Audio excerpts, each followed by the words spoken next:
Okay, so today I'll try to get back in rhythm a little bit. I think I did one of the worst things that's kind of a habit of mine. I was just about to hit 1700. I'd gone from, like 16 to 17-ish in like a relatively short period of time. I was doing well. And I was like 1695, and I was trying to play a lot. I was playing like every day, and I was like skipping other categories, and I was just so obsessed with doing it. And then I end up tanking for 50 rating. So it's like one of those things like you're trying to force it. I was playing sort of comfortably, just whenever, and just doing it. And then I try to force it and overdo it, and then I go on a bad streak, right? So that's a tendency of mine whenever I'm doing well or whenever I'm at a threshold. I sort of revert a bit, and I am using the little stream tag so people can snipe me like. That did seem to make a big difference when I stopped doing that for a while, but... Okay, so you take, you could take with the thing. You could take with the knight, I guess it doesn't really matter. Wait, how am I up a piece?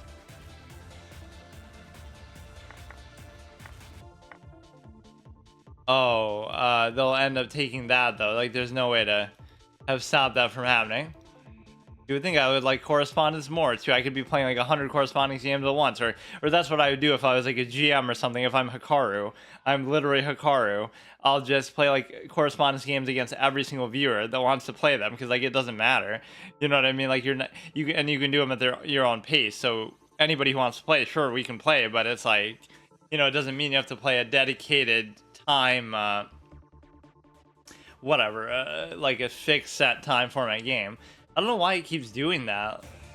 My stream seems to be fine, right? It doesn't mean like my internet's actually fucked up, but right, we'll do this. We have to change the art, obviously, every time I lose, so I had lost with that one.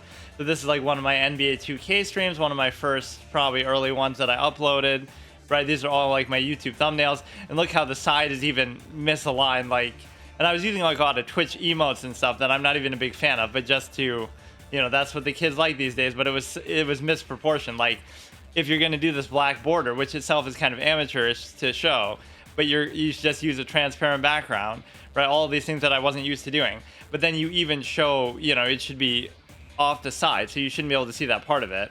Yeah, this is like Bradley Beal being a troll, and like I was getting destroyed by somebody who's, you have those opponents sometimes who like they're a tryhard and they're really good with one player and they know the release like perfectly. They'll be hitting threes from like whatever logo threes and it's no big deal and they got the perfect release down. So he was a god with Bradley Beal very unexpectedly and I got destroyed. Right, so that was kind of a frustrating game.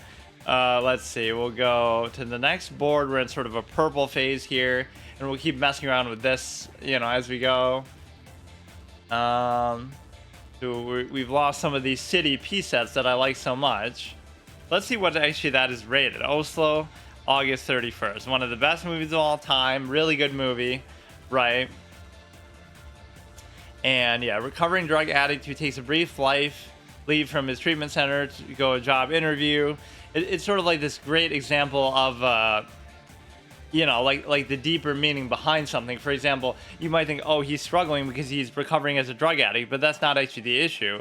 It's more like you look deeper and you realize, oh, the reason why he did drugs in the first place is to sort of fulfill a need or to overcompensate for something, right? Like, that's the issue. So it's not like, I don't know, it was just really good. Whenever I see that set, I think of that, or there was something else that made me think of it too. I can't remember. Oh yeah, like Serial Experiments Lane, the anime. Somehow I made an association with that. Let's see, what one were we actually at here? We are actually almost getting through these. That means that when I get through all these, I have to be 1700. I have to delete my account, delete my whole channel. But I didn't make a rule like that. I'm just saying it's almost what it should be. I was literally there. I mean, I was literally right there. All right, so this one we haven't used, but see, should I have to use that when it doesn't work? Rabak 2, by which I mean it actually works, or this is one of those Freudian slip sort of confusing things, right? Like the white pieces are surrounded by black, the black pieces are surrounded by white, right? So it's just confusing, which to be fair, that's normally how an outline works, but this one is like, it would just be an outline around the piece that's the opposite color, not like a whole fucking block here, but... Alright, let's just try to concentrate and enjoy the sort of scuffed thumbnail. That's literally gonna be me when I play the white pieces. Oh, fuck. I'm even wrong. So the white pieces are black and the black pieces are white, you see? Because you're going by the... fuck. you're going by the thing that surrounds it. I won't use that as an excuse, like, oh, it's the piece set that threw me off, or, you know, it's the fact that they're sniping me, even though, you know, all of these things could have relevance. It's just none of it really matters. So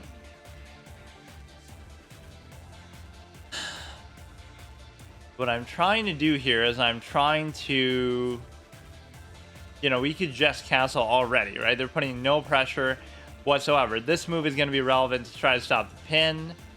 You could take that. I wouldn't really care, right? That's perfectly fine, legitimate move to make. You could do this into this and trap it, but you first need some other extra cover onto there, right? Otherwise it wouldn't work. Okay, the pin must be stopped, absolutely. And I could pin this myself. I've been doing these attacks in games a lot that people aren't figuring out for some reason. Like, I'll pin it down and then I'll attack it with the knight or something, and then it'll actually fuck them over. That's the sort of thing you would never expect would actually work at this level, where people are at least not that bad, but somehow...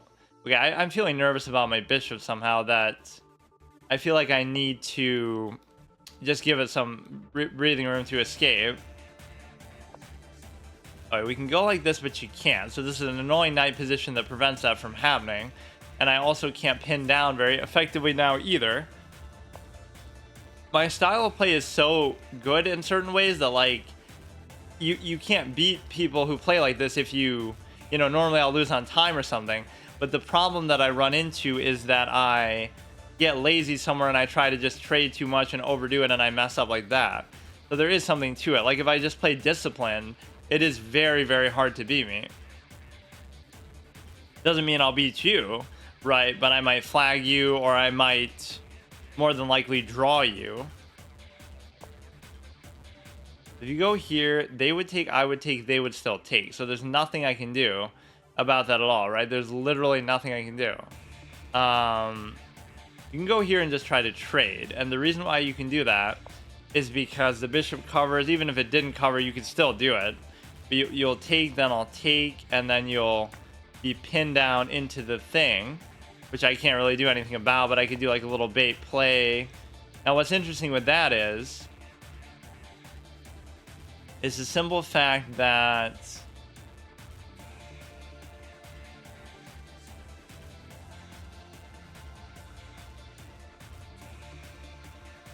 it's still not covered, so you effectively get to do it the same way. So now you're already in a position where, I guess it didn't really do that much though. And now they have a bishop pair. Oh, the game was even trying to stop me from doing that. Did you see how it like bugged out there? And like I knew it and I saw it and I thought it, but then I just did it anyway. What the fuck? It literally stopped me. The game was trying to help me. Now this is at least difficult because well, not really. Well, that's just a way to throw a fucking game down the drain. Everything is just so obvious. This is what I mean. Like, you could easily see that. There's just nothing to these moves. I don't know. If you're going to be lazy like that, you know what I mean? It has no value. It's something that supersedes rating, right? If you're just not looking, you're not paying attention to basic things. It's not a very high standard, so that's why I don't like it. It doesn't do anything, right? If I win because of something like that too, it doesn't mean anything. It has no value. You're not learning anything. You're not doing anything.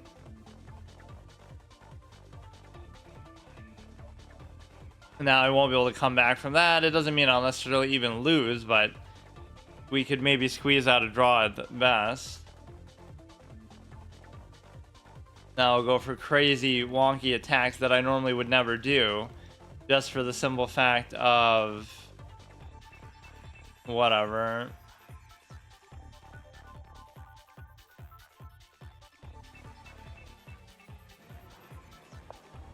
You have the rooks here in kind of a weird claustrophobic corner.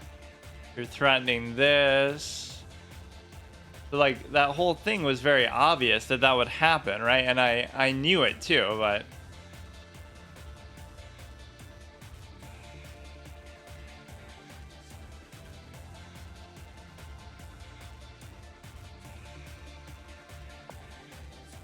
go like this. So they would take, I would take, they would take, I would still take. And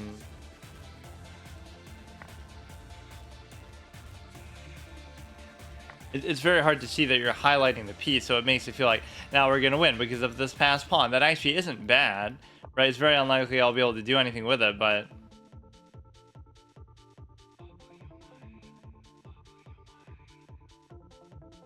this you're attacking adequately, but I almost don't even care about it. That's the difference, but I kind of have to, but I won't.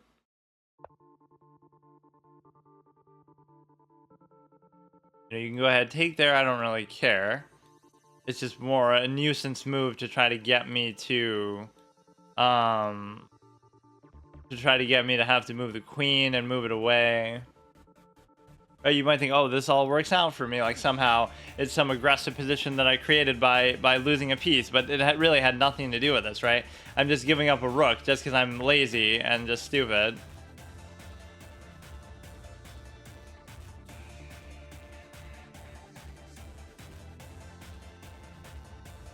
You're attacking the rook itself.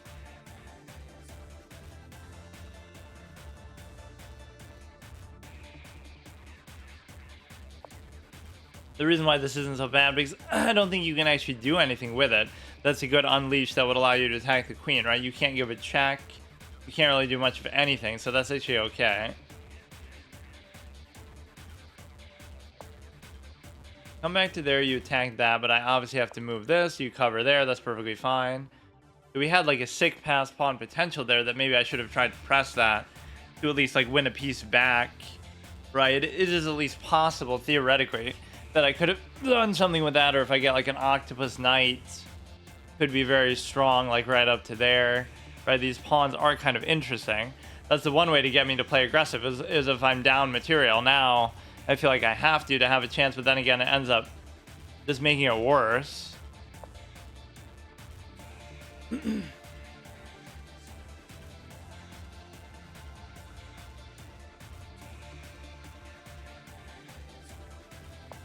You come into there and you give a check, but I can easily just deal with that.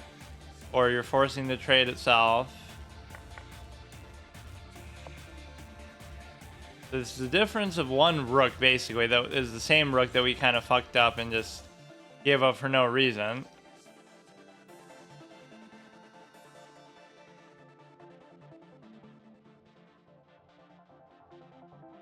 Of course, there's nowhere you can even move the knight, and I can't afford to really lose anything now, but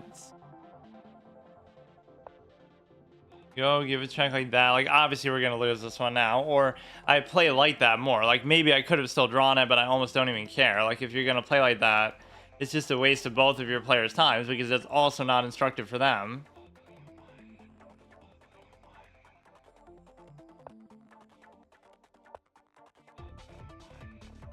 Just make it as annoying as possible, but it's hard to say whether you should want to trade in that spot or not.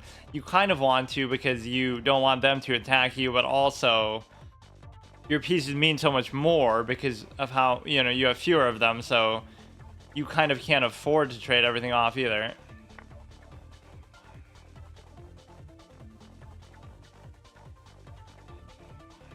If you take, I could take, but it really wouldn't have much impact on the game at all. Like, I'll do it, but like, what could you possibly do here that would actually be good? And the answer is probably you could try to promote a pawn, but it's just not going to happen. All they would have to do is trade off. These attrition positions are sort of my specialty too, but I just don't like them because, or I don't like how often they happen. But like it'll be a difference of one pawn or something stale in the end game, and it's just like not even fun.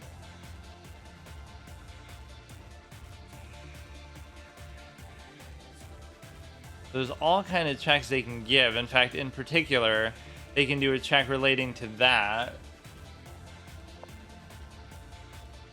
Right, so if you, yeah, like that's all you have to do. Now, if you were to put an immense amount of pressure with respect to the pawns themselves, it may lead to some sort of sacking potential, or I guess you can hold out and hope for a stalemate in this position as well.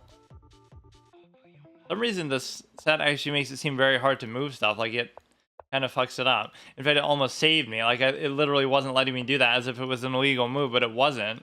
It just should have been because of how bad it was. It's possible they'll stalemate, but again, if you play like this, then I'd rather just not even play, honestly. That's one thing I can never... And it really just shows you I don't like chess as much as you have to like it. I don't enjoy it enough because so much of it is going to be stale and repetitive, and I could draw every game if I want, but I don't want to play like that. But then the alternative is I don't play it very well either. Like, you know what I mean? What I'm doing is not very good. It's just very close to a stalemate.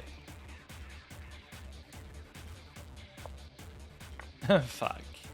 That would actually have helped me almost potentially get a stalemate. Or are they going to fuck up a king-queen mate kind of like I did in one game? But that was only because I had so little time. But still, I mean, you really shouldn't fuck it up. Like, you're so good, dude. You're 1650. How do you not know this? How do you not know how to do it?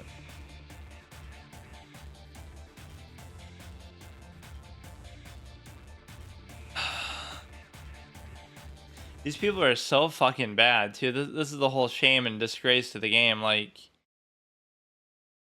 that is the hardest part. Like, especially for really low rated players. If you're like an 800 rated player or somebody who's like sub 1500, that's really the truth of it. It's that the better you play, the less fun it is, and the more stale and drawish and boring and repetitive it is, the better you'll do to an extent. Then it gets exciting again, I'm sure, at 2000 plus, where you are doing these super elaborate attacks, and I get it.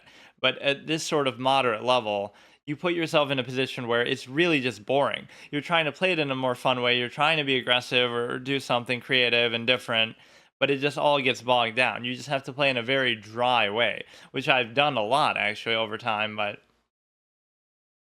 I don't know. I'm just kind of not trying anymore. What is he fucking doing, man? Okay, what is a good what is a good song here? I had like a document that I actually had them in there. Let me see. I don't have to keep using my playlist every time. So they're gonna troll, like, wow, you're sure BMing me here. Wow, you're so funny, you're so cool. Like, what does it prove? What does it accomplish?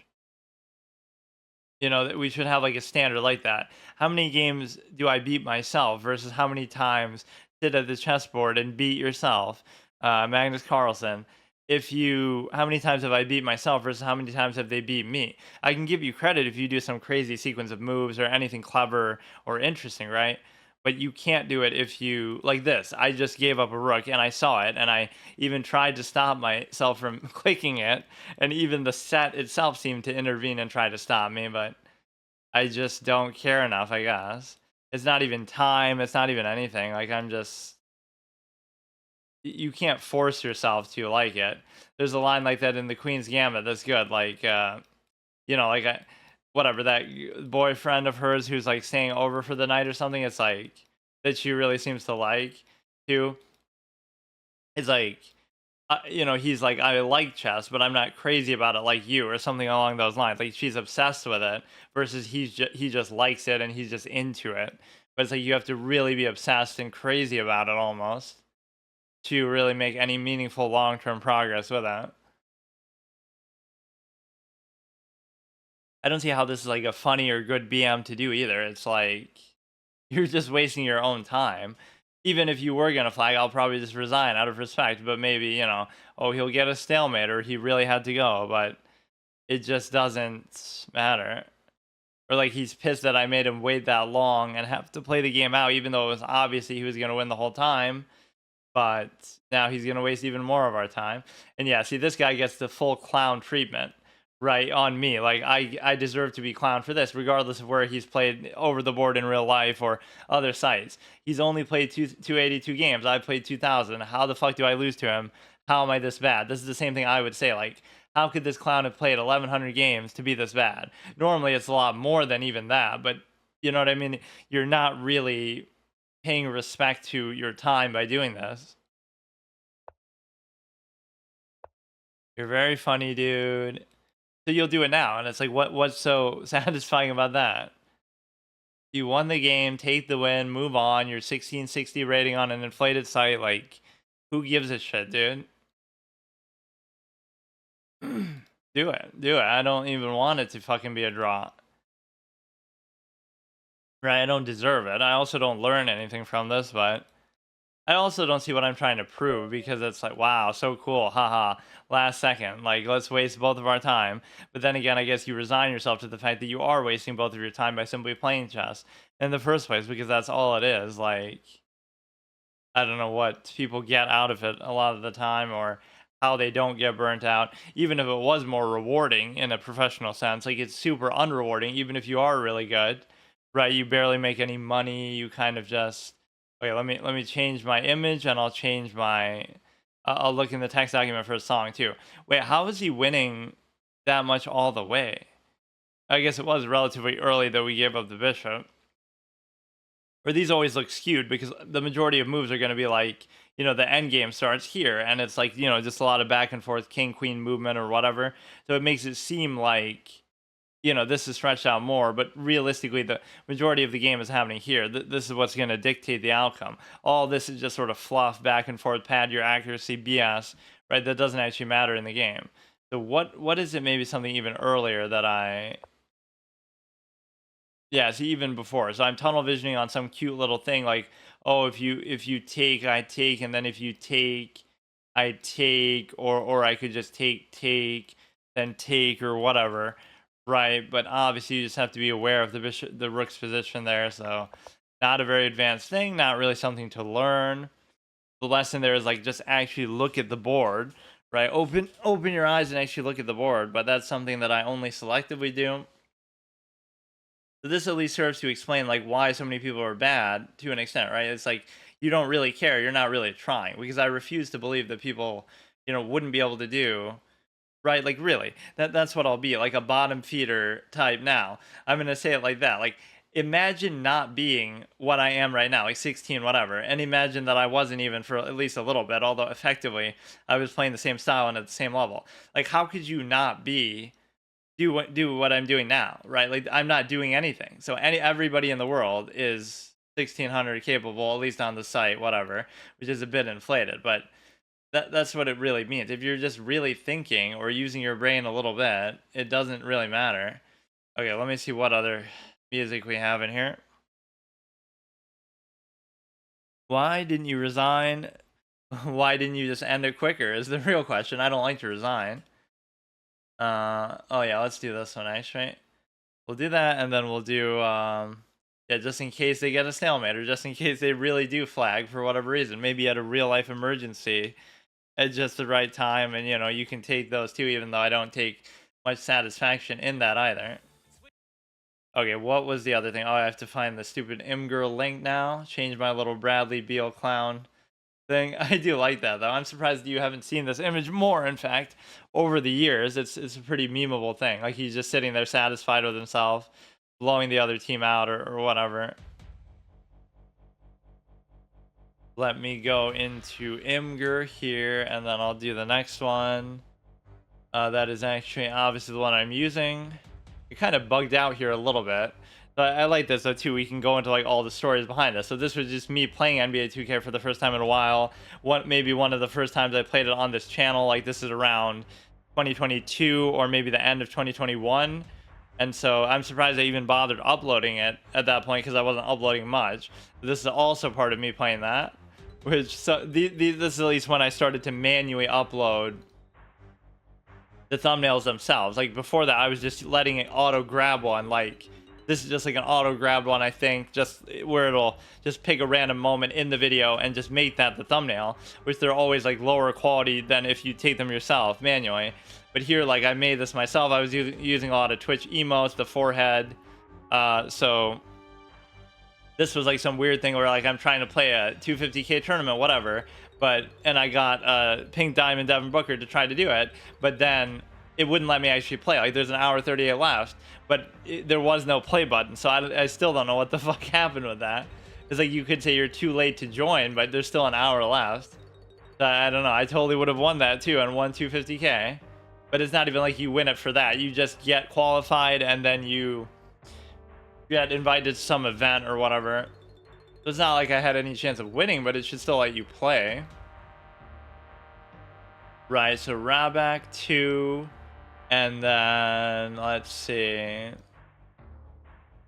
Rabak. Okay, I was just saying I'm glad to have seen that set go. It does kind of fuck with your head a little bit, like...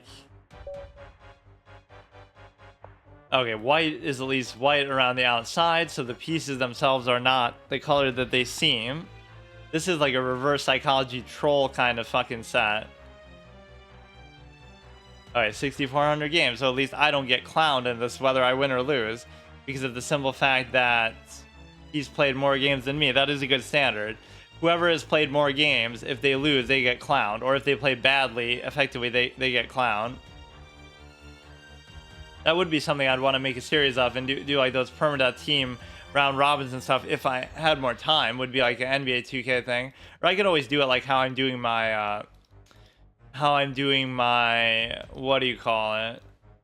Like Smite the God Gauntlet type of thing. I could easily do it there where I go through like all the historic teams. That can be super fun. Because you're kind of like trying to make the best of what you have with whatever teams you get, right? Some of these old school teams can't shoot, so you just have to figure out a way, right, to win regardless of that. So here you can just develop, everything's fine. 1595. I mean, that last guy maybe did me a favor by quitting out, but not really. I mean, it doesn't matter. I've beaten 1700s plenty of times. Like, I'm not really afraid of people based on the rating, but you just have to have this little in-between diligence. And I like what's happening with Ding Liren to sort of show, and I totally was ahead of the curve on that. I had said before he played that World Championship last time, obviously that he won, that he's a serial choke artist and this and that, right? I should actually react to my own thing, and I'll show it. Watch after this. And everybody, whatever, was mad at me or whatever. It got disliked, and people were arguing with me when I was talking about that in general. But the point is that not only is that now trendy to say, like, oh, Ding's not gonna win in this time, or Gukesh is gonna beat him, or whatever, right? It's sort of, Magnus says it now, and everybody's like, wow, what an insightful, amazing thing to say. You're right, Ding is struggling psychologically. Dude, I literally said that before he even played in the championship. I predicted he would choke, and of course, he still won, which kind of hurts the argument a little bit, but regardless of that, you have the simple fact that, you know what I mean, it still is relevant, that you can see a certain weakness in the psychological makeup. You can see that I have that same issue too, of course. But, okay, let's try to open this up. It's a good way to try to develop the Light Spear Bishop. I don't know what to do with the Dark Spear Bishop because you can't really acquiesce to both of these. This is why this double stack stupid ass pawn is such a problem. This is a good way to get free development into here. Dark Spear Bishop is good.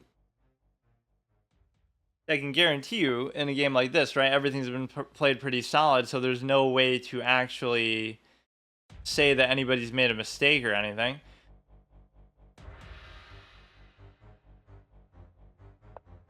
It's all just very basic, very stale. And this is really the problem, too. Think about chess like this. You could take any one position of chess 960, right, Fisher random, and play that one over and over and metagame as much as possible. That's what you're looking at with regular chess, right? Like, that's why I don't like, oh, it's the perfect game or it's so balanced. Any one of those positions at random, right? Some of them maybe are a little more janky than others, but any one of those positions could constitute being a game in and of itself. So, you know what I mean? Like, why does it even matter if...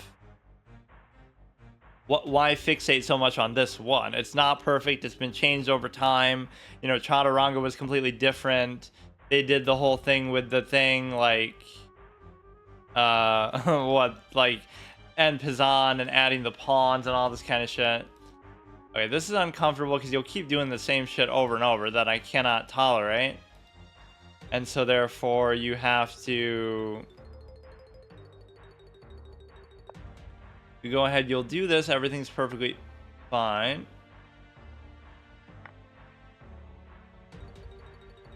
You know, it's just nothing's actually gonna ever happen though. That's what people don't get. Right? Nothing will happen for you in the game because it's too easy to prevent. That's really why I fell in love with the defensive style. At first I was doing it just out of necessity because I don't know what I'm doing and I don't know how to attack, but there is something to it. You can squeeze stuff so much. That's why my personality type, when I took like that quiz, I'm actually the anaconda. Not because I'm good at squeezing stuff, but because that's just what I do. Right? I'll end up squeezing a position because whatever. But no, this is why I like doing this whole streaming stuff too, and like posting videos now, even though I never used to do that in the past. It's like now you can look back at that prediction from like over a year ago and say like, wow, now everybody's saying the same thing.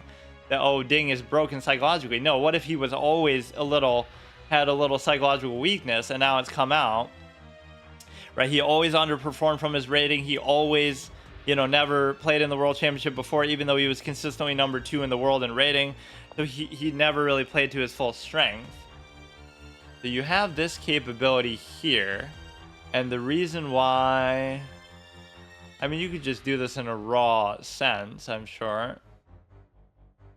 Doesn't seem really all that good, but... You know, you had maybe too many things loaded up. It wasn't really that big of a deal, though.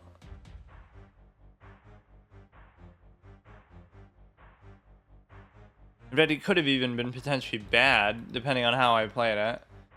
This would be very concerning if you have...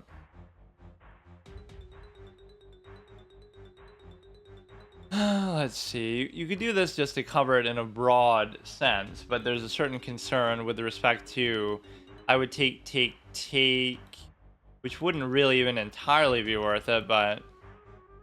I'm almost more just enamored with the idea of trying to trade. Right, you would have to clear this out somehow, which there's no easy way to do that. Even if you sack something, it's not going to be super clear how you go about it. Alright, so let's just not throw away a piece like it's no big deal. You know, these ratings do kind of get in your head. Not even that, oh, like you're intimidated by... Oh, fuck. Like you're intimidated by something, but it's more like... You know, you just kind of... It just sort of distracts you a little bit. Now, there's nothing you can do with either of these, so that was just a raw net mistake, which I'm surprised by because obviously, I don't know, it's just dumb. There should be nothing you can do with the rest of these pawns. So now it's a simple case of... It's a simple case of still we can easily draw it. That doesn't bother me too much. Right, so I lose whatever one pawn I had gotten from that stupid little attack there. And so now we get to not take there. If I take, you take. But if I don't, then I should almost do it like this. And the reason why is because they would take, I would take, they would take, I would take, they would take, I would still take. Don't entirely like it, or you know what you could almost just do is, oh, let's pull the rug out and let's just say fuck it and we'll turn this into a pass pawn and actually do something with it. I think it's highly unlikely that'll actually happen, right? But why not just take a pass pawn if they're no, but I can't even do it. I can't even do it because they already are double attacking it. They would take, I would take, right? And then if they do that, they take with the bishop, they take with the bishop, I take with the rook, they take with the rook, I take with the queen. There shouldn't be anything crazy you can do really as a result of that. And the dark square bishop is just sitting there nice and cozy, so there shouldn't be any problem with that. This guy's only played 17 games, so we definitely can't lose this. But how is he not even provisional then? He must just be playing at a very consistent level, which usually at that stage is very inconsistent. Like, you're kind of just, you know, you win one, lose one, win one, lose one, that kind of thing. So this would be cute, and the reason why it would be cute is because you're trying to trade the stupid ass queen off, which again, he's a good player, as most of these people are, and so they resist trades as much as they possibly can. I do have a passed pawn though. I mean, there's nothing, right? There's really nothing to question about that.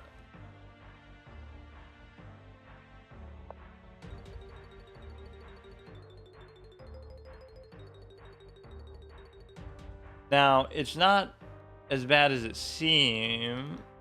I can't take there, but if I don't take, they'll take, I'll take, they'll take, I'll still take. So it's not actually as bad as you would think it is. And the reason why is because, you know what I mean, you still have adequate cover. You take, I take, you take, I still, or wait.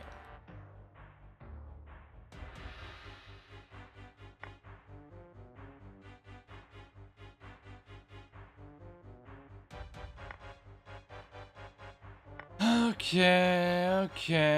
See, at least that was a little more clever, but it's still pretty much fucking trash. What is going on, man?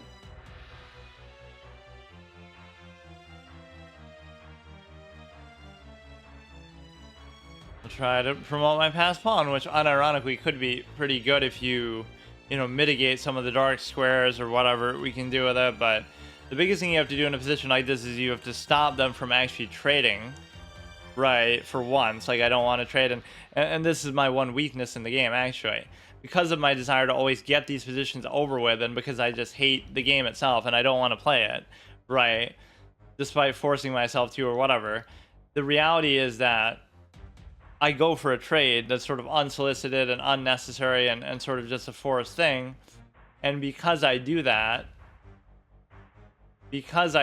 now I'm in a position where, you know what I mean, it creates a bad thing that actually ends up blowing up in my face because I'm so undisciplined, or I'm so, you know, greedy for a trade, basically. These random usernames are immortalized by my stupid ass thumbnail that nobody... Okay, you'll go here, which is perfectly fine. I should have actually tried something else like that, maybe, but...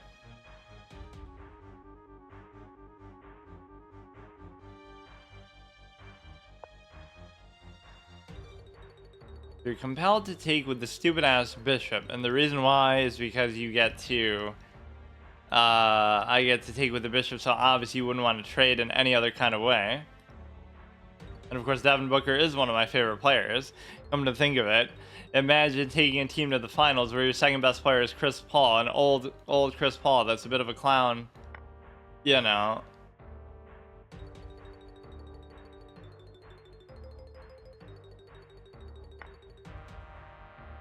Alright, so you have the whole double stack shenanigans going on, and so I don't think anything is really going to happen here.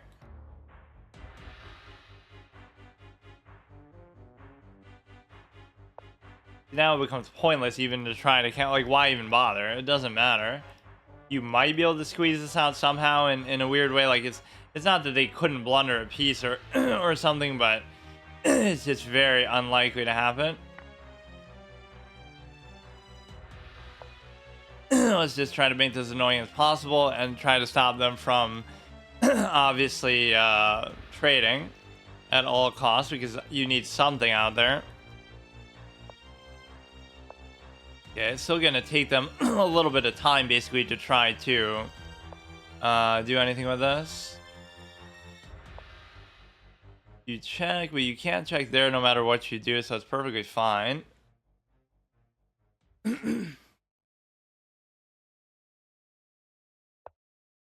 Alright, so all you have to do is literally just keep going back and forth. Just take. Fuck it. We'll get the 50-50 move rule if we don't get a threefold repetition. Although I don't think I've seen one of those in a super long time. Right, where like nobody captures or checks or does anything for like 50 moves. Or I don't know if checks even count. But whatever, it's just very rare that you see that. You were still at least making it annoying, but it's not really that big of a deal. It's just, you know.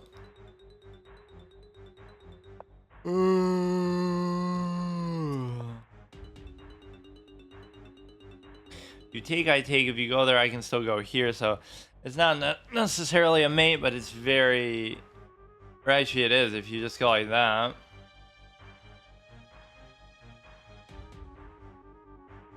Yeah, it doesn't take a genius to see it. Even I see it. Yeah, let's actually reflect on that one. My Ding Liren prediction. What was my title for it? Like, Ding Liren is a serial Coke artist, right? Something we both have in common, I guess. Psychology of Chess, 100. Is this not a good take by today's standards? Yeah, let's actually listen to it. Not only do I not say it disrespectfully or like making fun of him, or just plays so well. So whatever. This is still a very good prediction. It would have been astronomically significant, and so the point is that you should never lose. The 2800 should never lose to a 2500. Period. Doesn't matter white or black. Doesn't matter anything. So the only way it happens is that somebody is overconfident or playing down to their competition or something like that. It's just a psychological thing, not a chess thing, not an ability thing. And oh, it says my broadcast ended, but it's actually still showing up. What happened? Okay, so today I'm forced to do another recorded session because my internet at this other setup keeps crapping out. So for a while I was doing just like streams nonstop whenever I would do these little extra sort of bonus sessions of chess that aren't part of my normal schedule. But you know, we'll go back. We'll have to do a recorded session at least this time. I'll try to fix it again. It's like this setup has been cursed for some reason, but whatever. This is what I was doing before for a while. So it's not like it affects my level of play at all, really, because I'm still talking. I'm still basically listening to music. You just don't hear it. And then also, it's also a case where I'm not able to really get sniped. So maybe that could arguably be part of the reason. And part of that good stretch I went on was maybe to do with that. But whatever. Let's go ahead, go here. And it gives me a chance to finish listening to that. Not that I couldn't do that on stream anyway, but finishing, like, I was listening to when I was going on like a good stretch or just in a lot of the recorded sessions. Every game I would listen to like one in this playlist of like a Red John OST, like all the Red John soundtracks from The Mentalist. So I went through every game I would play. I would listen to like one song on loop. Like we're at season 6 now, and we're almost at the end because obviously he dies in season 6, episode 8. So that would be the last time you hear it, or maybe they'll still play the theme somewhere else. But just like when talking or reminiscing about him, but it's just a case where I get to kind of finish listening to that playlist. I was almost finished, and then I don't know. That's kind of a fun way to do it, but I wouldn't listen to like so much of the same thing if it was on stream. I kind of like to mix it up. Also, I've listened to Wind Waker like a million times, but the problem is you can sometimes hear like almost in my headphone, which is weird. It's on like the other side of the mic, but you can sometimes hear it in the mic, which is unbelievable. How it can be that sensitive or whatever, but. Let me go ahead and change all these cosmetics. So we were using the Devin Booker one, so we can tell a little story, you know, as I do each of these about each of these pieces of art. So for example, this is like we do a little trolling with, even though you can tell like the ideas behind these thumbnails were kind of funny or interesting, right? You do like a little glitch in the door where it's like they're gonna attack you, but you close the door so you get iframes from it, or vice versa. Like I'm trying to go in the door and they just close it on me. You see the guy even doing that. It's kind of hard to see here, but like I'm about to go in to try to attack him, and you know it's like me and him. It's like some badass stare down, like a Wild West showdown, right? We're staring at each other, and then this dude just comes in and closes the door. Like it's just, it looked like such a troll moment. So we were maybe doing that both ways. I was just playing Dark Souls Online for the first time in a long time, and I hadn't really ever played it all that much, so that was just kind of a funny moment. But you see how scuffed this is. I'm not even using transparent backgrounds for the thing. Like there doesn't need to be that white border, black border, but the ideas behind them are still pretty funny. Or again, I was relying a lot on like the Twitch culture and emotes, which I'm not even always the biggest fan of, although the forehead one I guess I was associated with a bit, and I use that in a lot of them. So yeah, this episode was me just playing Dark Souls Online for the first time in a super long time, and just kind of messing around, having fun with it, and you know, seeing that people are trolling. So this was a funny moment. It's like you're going in to fight this badass guy when all the orange or whatever, I don't know exactly even what he's using or how he looks like that off the top of my head, but then this dude is in there and he just closed the door. You can see him closing the door. That is such a troll thing because it's going to give him iframes. It's going to give me iframes if I try to open the door, but like I'll open it and then he'll close it. And then I'll, like, you know what I mean? Like he's not even trying to fight, or he gives them some sort of unfair advantage because you have to expose yourself then by opening the door. And even though you'll get iframes, like I'll open it, but then he'll attack me and then I'll have to roll away. and then while I roll away, the other dude will close the door. Then I'll go back and open it again. Like there's certain trolls you can do that, like with ladders, right? Ladders are such a stiff thing in the game. I would say with swimming, but you can't even swim in the game. It's the John Marsden effect. But basically, with ladders or with doors, there's all these kind of things that are like scripted, iframe intensive, very stiff things that you can't really work around. So it sort of controls or dictates your movement a bit. There's that one arena that I never really messed around with too much in Ulysses, right? The DLC that's pretty badass, like where you would have all kinds of fights there and stuff. So I think I kind of missed out on a lot of things like that. And I know people say there's certain things that are broken or imbalanced, but it's just all in good fun. Like it doesn't have to be a competitive, like an esport game. But the combat in Dark Souls is very satisfying, and it's a good example of like a slow paced combat system. Not that it's even really that slow paced, but where it can be just like very deliberate and meditative and seemingly slow paced, but somehow one of the great strengths of it is the poise mechanic, right? The fact that you get knocked back. Most games don't have that, or at least they don't have it in a variable sense. Like you'll get knocked back the same amount no matter what. If there is a knockback, it won't be like based on how much armor and things like that you're wearing. But that adds a certain dynamic where like slower characters, stiffer characters have a certain amount of value to them, right? It's almost like a Smash Brothers thing, like where they're harder to knock off the side of the edge, so it makes up for how slow they are. But still, the faster characters always had a major immense immense advantage in that anyway. So uh which one was that? We were like R, so I was even happy that we lost with this one because I don't want to use these ones that are confusing and have the reverse psychology, like the piece is actually white but the outside is white but the piece is black, but you know what I mean, like it's just confusing. So we did lose with both of those clearly on purpose. Some of these might have some other condition to them. Like, let me look that up just after. Rursus, Russian piece set modified. Looks like just a normal piece set to me. I don't see what's so Russian about it, but we need it modeled after like a Russian city with like a monument, the way they have all these other ones. So let's see if we have. It might tell you like you have to use a certain set to make it work. Right, but a lot of them just don't work anymore. And the really sad thing is, thankfully, the piece sets, a lot of them still work. But the one thing that doesn't work at all is the stupid ass the boards, right? Because of the site, they kind of ruin them. So, like, I don't even get what's different about this board with the thing, right? It's purple, right? Like the green affected these. I assume it affected this. I don't know what this looks like normally. Canvas. I assume this is maybe it's the same sort of weird splotchy thing that it's got going on, but it's not actually the same coloration or whatever. All right, let me actually switch my song then, since we didn't even play a game, but we did a little bit of a long intro. But yeah, we get a Mint Mobile ad here. I never believe in using ad block, but I also complain about when I see these, or it always comes at the most inopportune time, like when I'm in the middle of doing something that'll distract me or whatever. Like I don't mind it in concept. Or it'll be like, oh, you're watching like an ASMR video and it's meant to help you fall asleep or something. Right. And then an ad will play at the end, like right when you were they'll fuck over every ASMR kind of style content. Right. You listen to a 10-minute thing that's to help you relax and fall asleep to this video, whatever. And then it turns into oh, right at the end there'll be an ad for BetterHelp or some shit that's super loud and it'll fuck over your whole thing and wake you up, right? So you need it for that purpose, or it's just a cheap way in this day and age to get you to try to subscribe to YouTube Premium or whatever now, but they never used to have that option before, so you would have had to have used ad block, right? So now they've monetized even something as simple as that, which again, it makes sense. I mean, ads are the business model behind that kind of a site, so I can't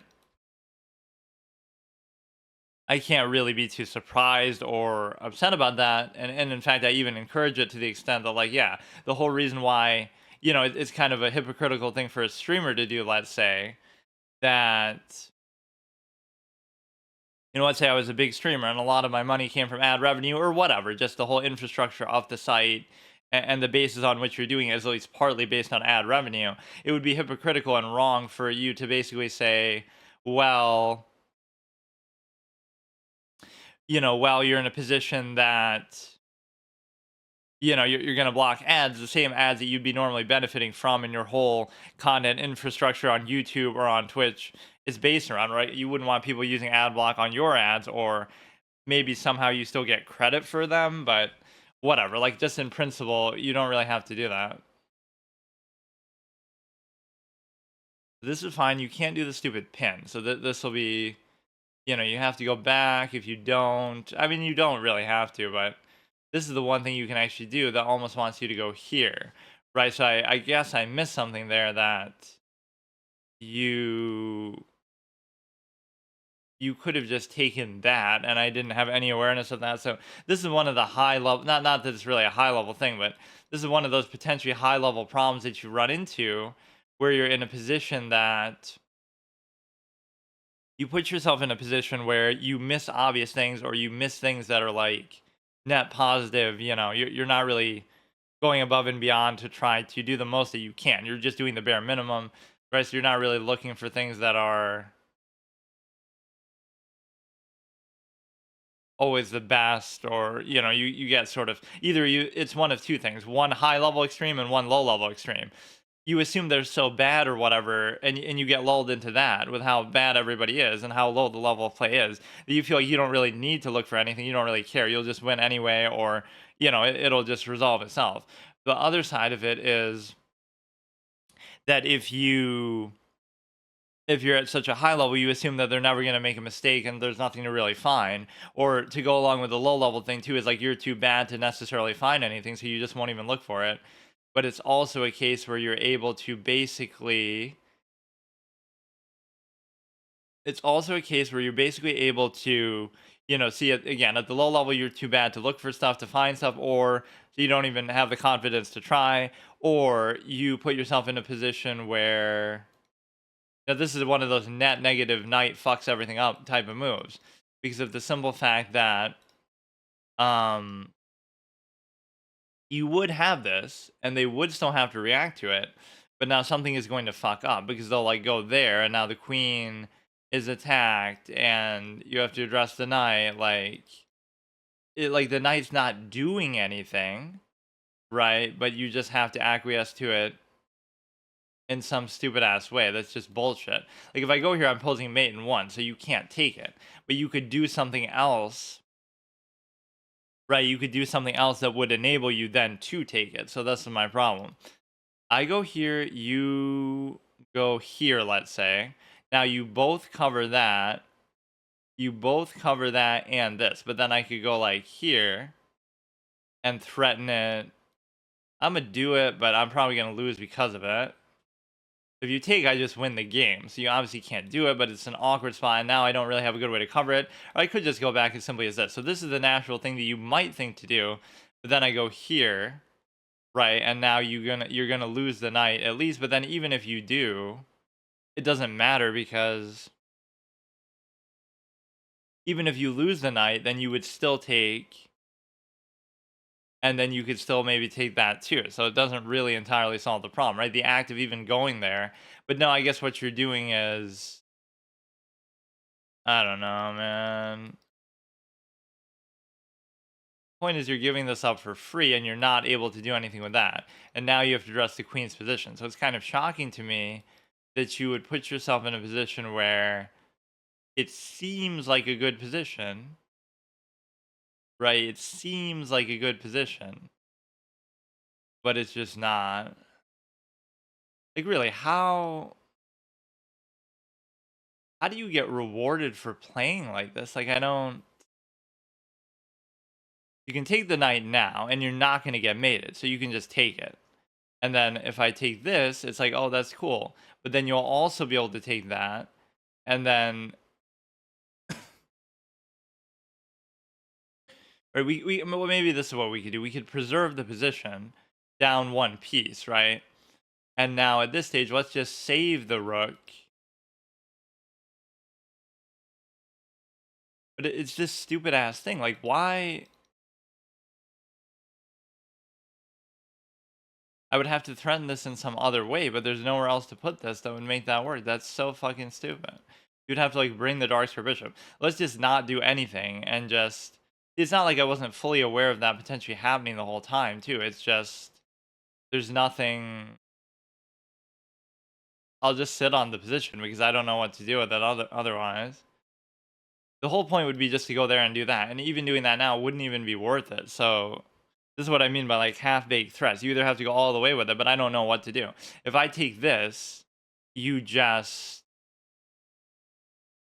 um if I take this, you just do that. So it doesn't solve anything. It's just a waste of time.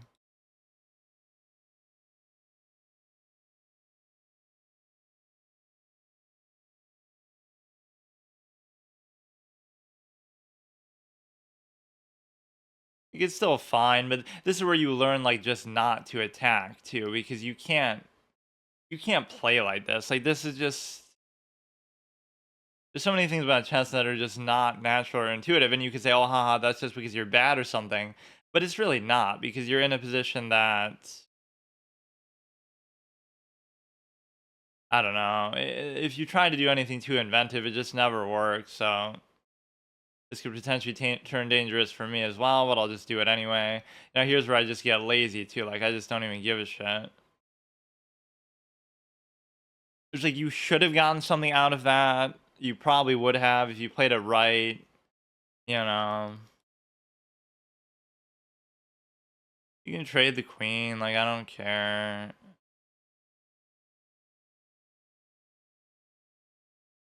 You can take. I can still take. You can take. I can still take. It's kind of incentivized for you to take because you have the ability to. Obviously, whatever. There's a difference of one piece, and I can. I mean, that's what I've been doing this last stretch. Just to be clear, I keep trying to go for attacks that I would never used to do, and so it's pretty obvious what the outcome is there. Like, why am I even doing that? And there's no real need to do it. You have this nice little attack here, which isn't going to materialize, but at least in theory, we have a good, you know, basic double stack. I mean, at least you could maybe draw this if you pick up like a couple pawns. This is a good sort of anchor thing for the bishop, but obviously you have to deny this guy from getting to 1600 5 years ago, so this guy doesn't even play it really all that much on here. Now, this thing could be baited around with. And the reason why it could be baited around with is because of the simple fact that you you can't take, but I also can't do anything to it. You know what I mean? Like I would take, you would take.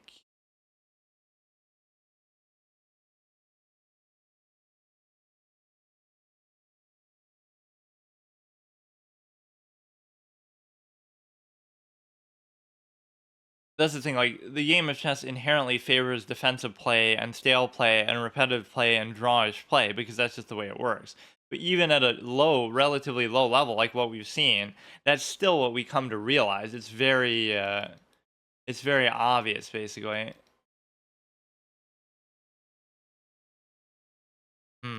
I would take, you would take, I would take, you would take. I'm gonna try to push this threat even further, but you really can't even do that. So let's just kind of go back and forth and see what they do. I don't really know what to tell you. Like, I'd love to see what genius level grandmaster threat would you come up with here if you were able to do that? Like, what would be the point? You could even do that, but then you still can't take because. But I wouldn't want to leave my rook like that. Now you can just take there, but actually you still can't. This could be a tricky thing, but it doesn't actually do. You can't even move it though. That's the thing. You literally can't even move it. So why can't I go here now? I wonder. It leaves this pawn exposed, right, in a way that is kind of uncomfortable. But the reality is you should probably be able to take that anytime you want anyway. And the reason why is because okay, so he's getting rid of that potential diagonal as a threat. So let's just change my whole way of thinking too. Right, let's just give up on this whole thing. and try to attack on the other side or something. You can give a check here. Kind of puts my king in an awkward spot where the double stack is going to be difficult to even maintain.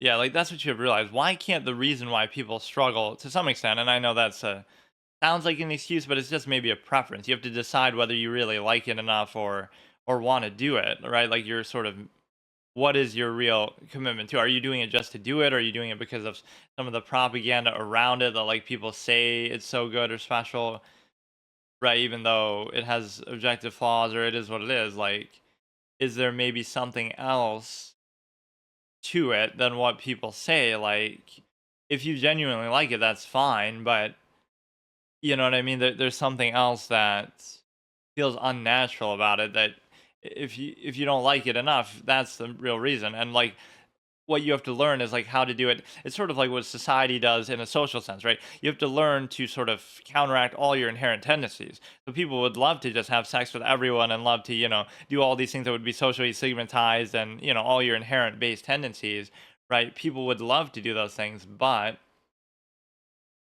they're not going to do them because society sort of trains them, oh, you can't do it or we're going to stigmatize it and try to control you in a particular way. And so the reason why that's relevant is because in chess is the same thing. You want to play in kind of what seems like a more fun, not even instructive, but just fun and interesting way, but you can't do that. And the reason why you can't do that is because of the simple fact.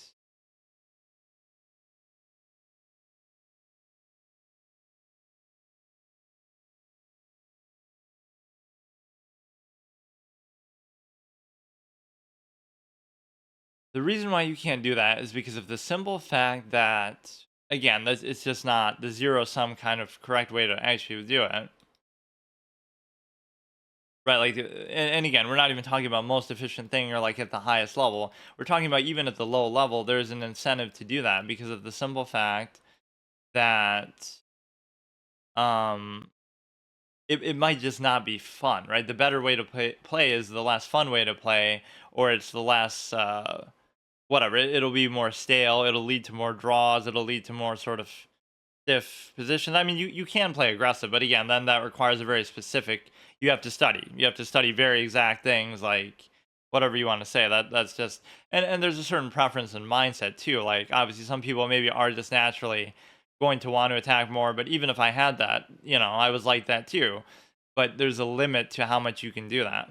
So the main thing you got to realize is like my style of play is very validated. Like I'm just not doing it, right? That's what we're calling into question. That's what I don't like. In fact, if it was like, okay, my style of play doesn't work and I have to study, fine, but that hasn't happened yet. In fact, it's almost the opposite where I'm just deliberately trying to do different things or being sort of less disciplined than before.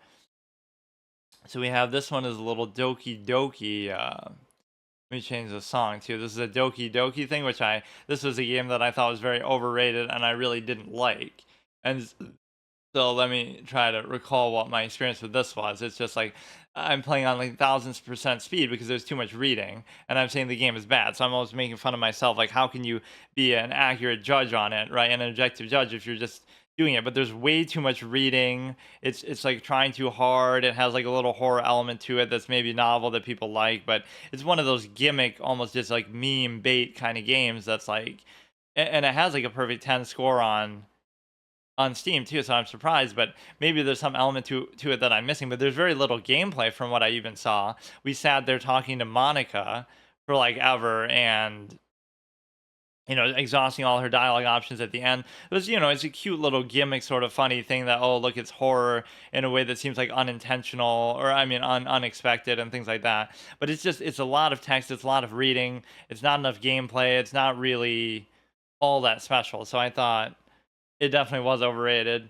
And then, like, yeah, she's not dead. She's just bored out of her mind. So as you can see, I wasn't doing things very visually well as far as like the text and everything like that. It looks a little janky, but yeah, that's what I actually did. There was so much reading that I just said, fuck it, and I'll just kind of go 1000% through. And maybe that's my fault. Like, I ruined it by doing it that way, but I think I had tried to play it in the past too, maybe off stream or something, and then I just didn't like it either.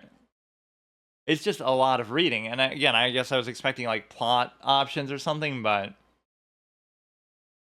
USCF, somewhere that I've never actually obviously played, or I don't like how USCF gets such a reputation to it in the sense that it's just the United States one. So yes, it's well respected, but it's like the fallacy of how they call the NBA championship the World Championship. Like, it literally has national in the name, right? National Basketball Association. Somebody was saying that, and they were getting clowned for it. They're like, oh, World Championship is the Olympics, and it doesn't matter if you think the NBA is still more competitive and harder to do, but because historically, obviously, the U.S. has dominated that too. But the point is that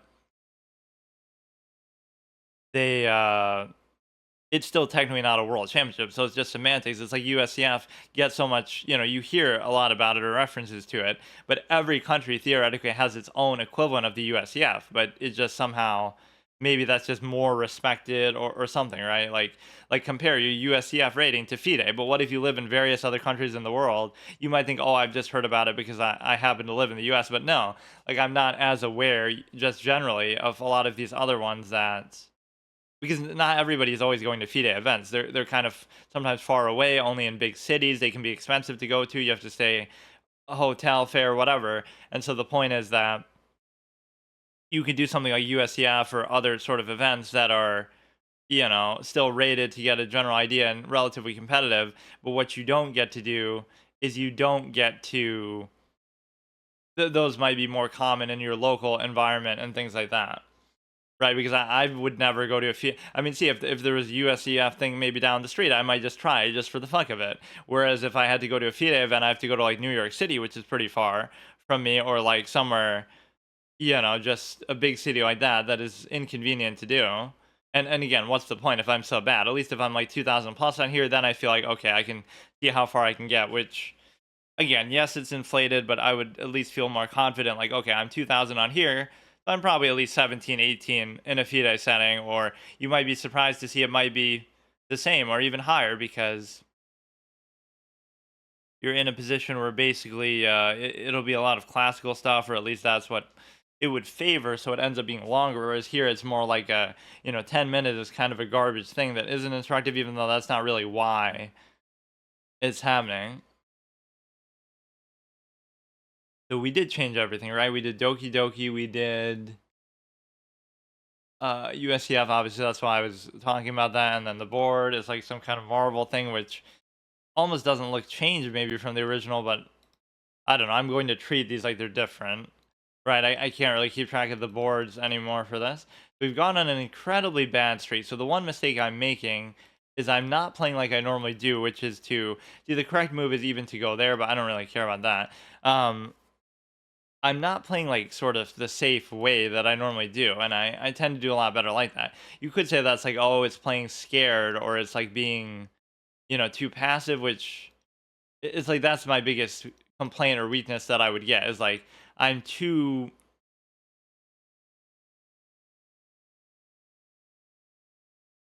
I'm too uh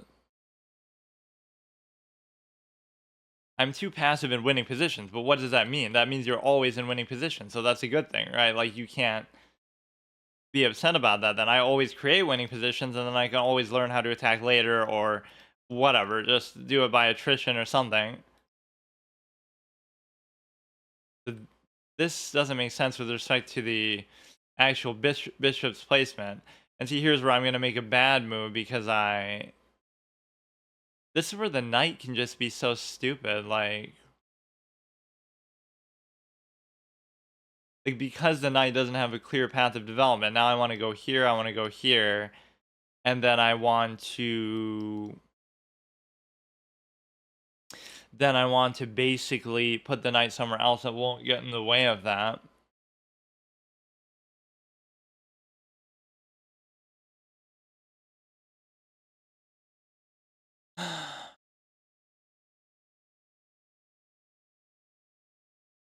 Now you at least have a basic thing that like, okay, we could take, or whatever, take, but then that's a problem too.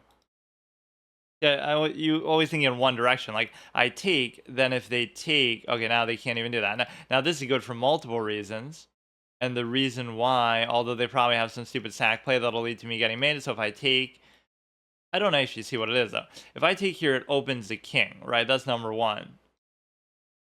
Because they lost the queen cover. And then on top of that, it also allows me to take there. The problem with that though is they'll go like this. They'll go like this and then thereby be able to take as well. So it's not actually quite as clear as I thought it would be. You would need like a cover onto there as well.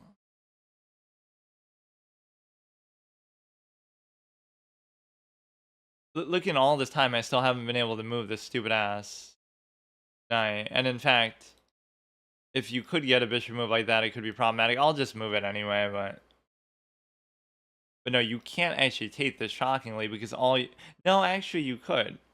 You could because first of all, I'm see this is what I mean. I'm seeing something that's not even there. Some reason I think he has the double diagonal with that. You can absolutely do it because even if he could do that with the queen cover, I could still take, right, and then he takes back or whatever. Now that's cute, but it doesn't actually matter. You could even do this, right? In fact, I maybe should do it because of the simple fact that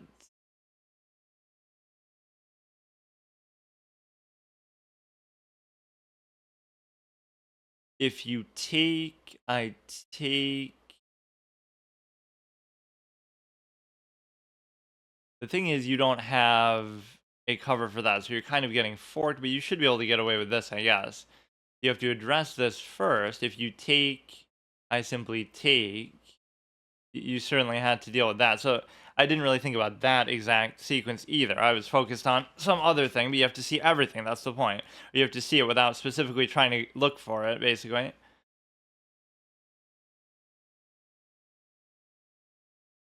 It's amazing how streaky I am, though. I'll go on these really good streaks and then go on really bad streaks, and it's just not easy to always understand.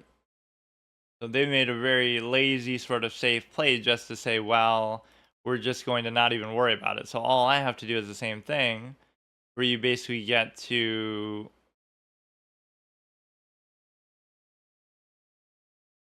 In fact, you almost could just do this. Like, why even worry about it if you're going to...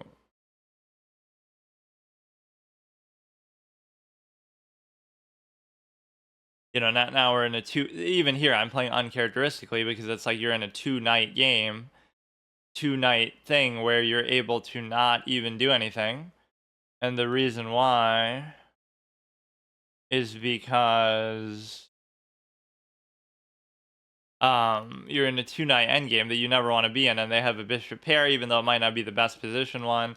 Their king is sort of open. I am up by +1 pawn, so it almost feels like, oh, you almost know what you're doing, but it doesn't mean as much now because it feels like, okay, that's a good way to get a pawn back.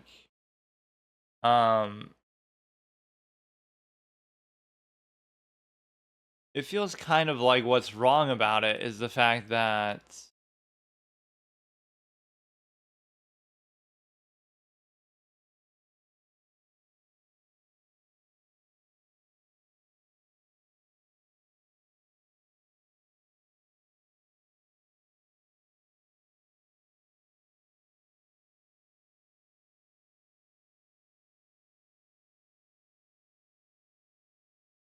I don't know, just lazy trade bait type of thing. You might well do something there, then they'll go there, then I'll go there.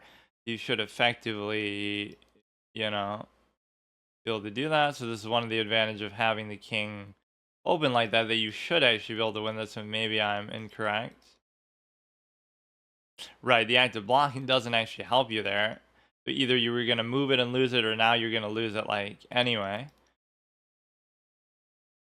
They were actually making a bit of a comeback there too, but that's just a simple base calculation move that I'm not even that impressed by, but at least it's rooted in something good. Like, this is why I like opening the king, because it can create kind of weird, annoying situations like that. Like how swiftly they resigned to. Lost to a dude who has Doki Doki as their background with a shitty, you know, 5th grader level text editing skills on here. Okay, let me try another one. it's not that big of a deal, but I just don't see why these things happen, or this is my main weakness. It's not an ability thing, although it is like a base fundamental knowledge thing. It's just more a case of not being able to figure out exactly, oh shit. This is why I don't like the knight. That's all you would have had to do. You do this, then I lose this, right? If I'm not mistaken. At least now I can escape from that to the extent that you're still covered. So like a simple thing like that, because I'm either just moving too fast or I'm taking openings for granted the way that obviously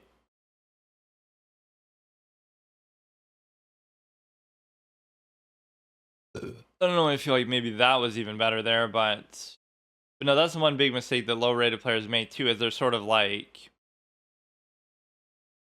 they take it for granted one way or the other. Like, oh, it's too complicated for me to figure out, so they don't try and they take it for granted and just use base level calculation where they're not even calculating at all, or they I don't know.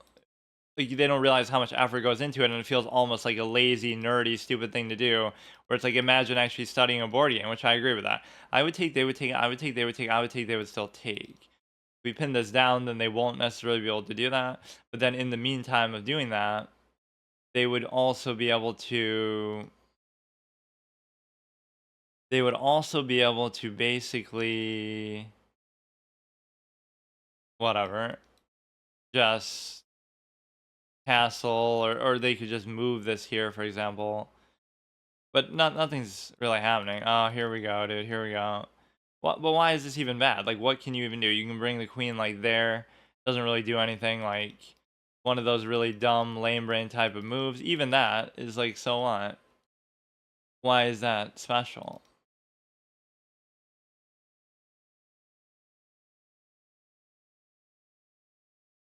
You know what's kind of funny with this is you could even do it like that, because now you're attacking the queen, or no, you'll just take that. But then that's the whole thing. You'll take it, but then, oh, but I can't because of this. Um,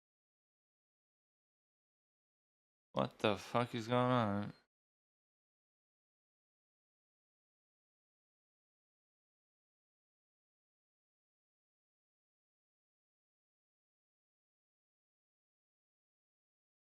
Like, you'd be double attacking it if you did that, right? But it wouldn't matter because you have the bishop there. The only thing that does matter is the fact that you're gonna lose the bishop. So I guess I underestimated what they're doing a little bit, but still, I wouldn't really vouch for their style of play.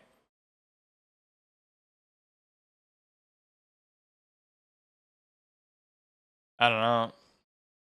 It's tricky. Gives me at least a good developing move, I suppose. You have the dark square potential there.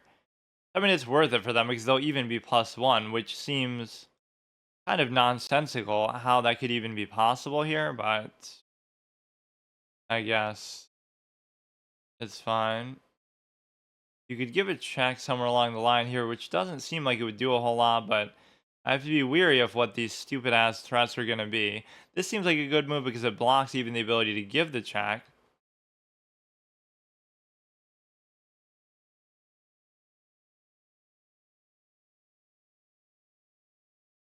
How did that happen though? Oh, because the light square bishop was gone.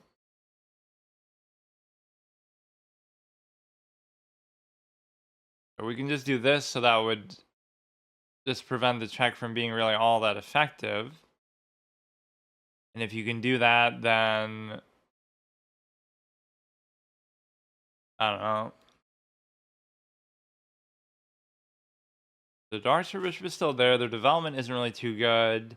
Even despite the fact that my castle is all messed up, they had to sack a piece to do it, but then they get it back, so I can't really question entirely what that is about. You can't go there. You go to a light square, it creates a little bit of an awkward problem where you could give a whole bunch of checks, but I should be able to still react to it, I suppose. Like, what they're doing is just, I mean, hey, you can play like this if you want to. I should be able to deal with it. It's just makes me sad because it's just not really how the game works, and you can't get away with it, but you can only get away with it in this sense. And you might say that about my style of play too, but my style at least represents what more similarly what the game is going to look like at a later level because of the fact that, you know, it'll be the fact that you're basically in a position to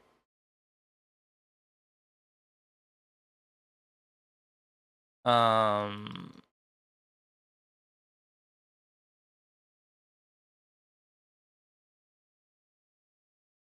no, I still can't finish it off though. That's what pisses me off. That's cute for a pawn, but what could I do to press this threat? And the answer is nothing because my development, I guess, is so bad. They could hit right there, right? So we already have to deal on that. Or you would have like the rook thing, but you can't actually do it because it's not even covered. How can there be no follow-on, man? Whatever, at least that was a nice little potential recovery moment. Or what you have is now that the knight is like that, right? What you can do is you can take the knight, but then I can take. You can take the knight, but then I can take. And then if you take, then you take again, but it's okay. I can still probably deal with it. So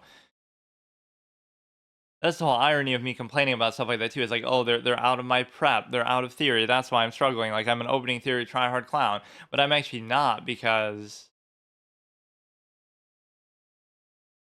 I don't really like to do that anyway. But I would like to get rid of that knight, but more than even getting rid of the knight, I'd like to get rid of the queen itself.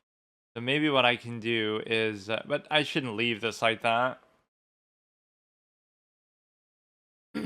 Or that was the obvious thing that I had spoken about before. So I mean, it's okay, It's okay. That's fine. You shouldn't really be able to mate from there. I'm also very good at that. Like I identify every single threat, but I don't necessarily do anything about it. I just kind of had just said that I should probably worry about this. And so the main reason why I was doing that is because I mean they probably would have won the night maybe no matter what happened, but let me see. At least here we can try to connect the rooks sort of. And so I don't know. They just play sort of wild and out of control in a way that's like objectively invalid, but I can't. It's not even that I can't, it's just that I don't punish it. Right? Like he didn't play well. There were a lot of openings. I just have to not. I don't know. This is where the opening thing comes into play, though. Like to some extent, you should know exactly what you're doing in the opening, and if you don't, you can get punished for it. Whatever. But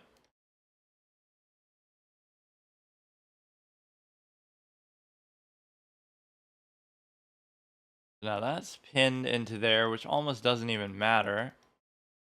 Right, so they did seemingly miss something there, but it ended up working out in their favor, so I guess, you can't really question it too much.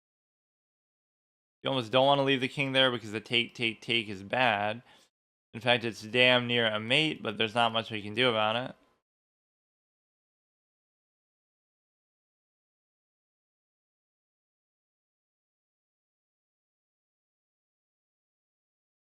So by bringing in the stupid ass knight, you could have maybe a couple problems. You give a check there, you're gonna just do a thing there. So this you could also just simply take, right, with no repercussion whatsoever behind it.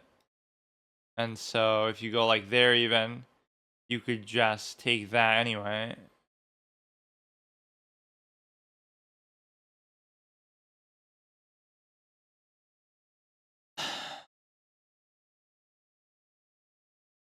But no, it would have been nice if that take with the queen would have opened up some other threat. Look how he misses seemingly like even these obvious things. Now I should win the rook, right? Which actually keeps this pretty even. It's like they knew too. They moved that so fast. It's like they knew. Clearly there's nothing I can do about it because they're just too good of a player. All of this is part of their plan, but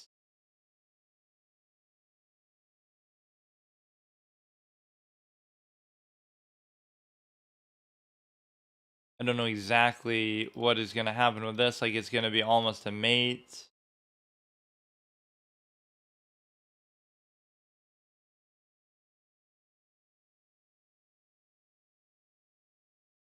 gonna be a mate slash promotion, so I almost want to involve the darks for a bishop. But the reason why I can't do that is because of the simple fact that, oh well, just that simple. But and of course they did that knowing that obviously giving up the rook maybe would make that still fine, or maybe there was something else I could have done with that.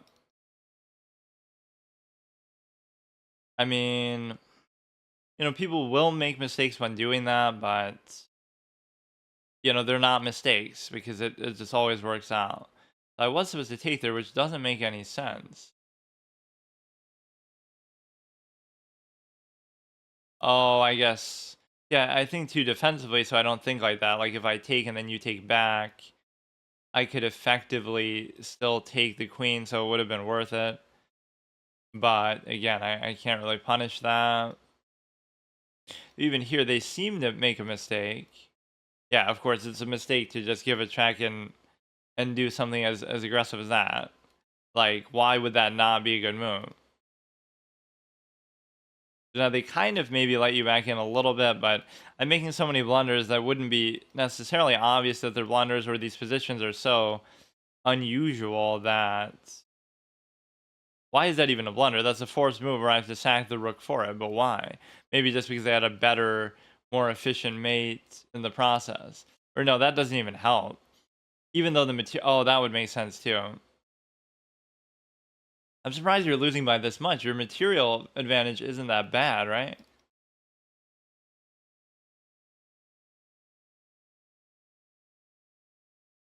Okay, we can go ahead and change the image again. I'm just not sure what I'm doing with this anymore, but I think I proved my point at least. So like, you can get as far with this as you want. I'm just not the person to do it, obviously. Like I'm not putting forth even the most remote, but that even validates it maybe a little bit. Like you can put forth zero effort, know nothing, do nothing, calculate nothing, and you can still do this. Like where you get to about 17 on here, around 15 on chess.com. Like you can do it with no knowledge, no effort, no calculation, nothing, and you can still get pretty far. Better than 70% of people. So that's fine.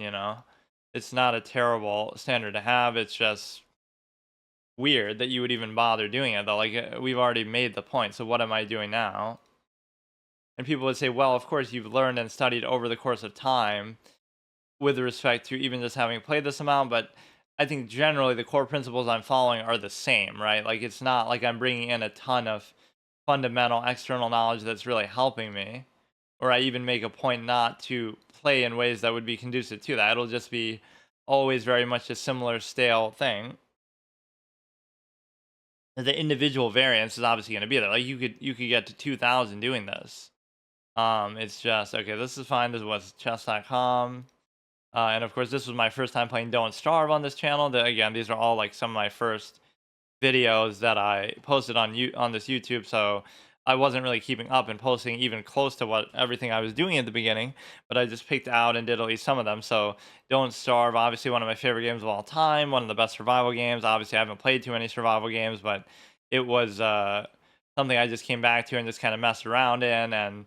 And this is another Twitch meme sort of joke where it's like, true lol W would be something that chat would always say in certain streamers like Aspen Gold or whoever, just like agreeing with whatever they're saying. They'll say true lol W to like everything they say. So in this case, I had to do like this whole fix to try to get the game to work in full screen, where I have to put full screen equals true. So I just did that as if full screen equals true lol W, like as if you were saying it in chat. And then also the forehead reference, at least just Don't Starve. Um, and like I'm setting the whole fucking forest on fire or something in there. Yeah, let's go ahead and try a couple more, but it's not a good reasoning still to study, right? Like that we're at. Like I'm losing because of things that I easily have seen in the past or don't require you to study, so therefore, why even bother doing it? So that'll be my criteria. Like I want to see like how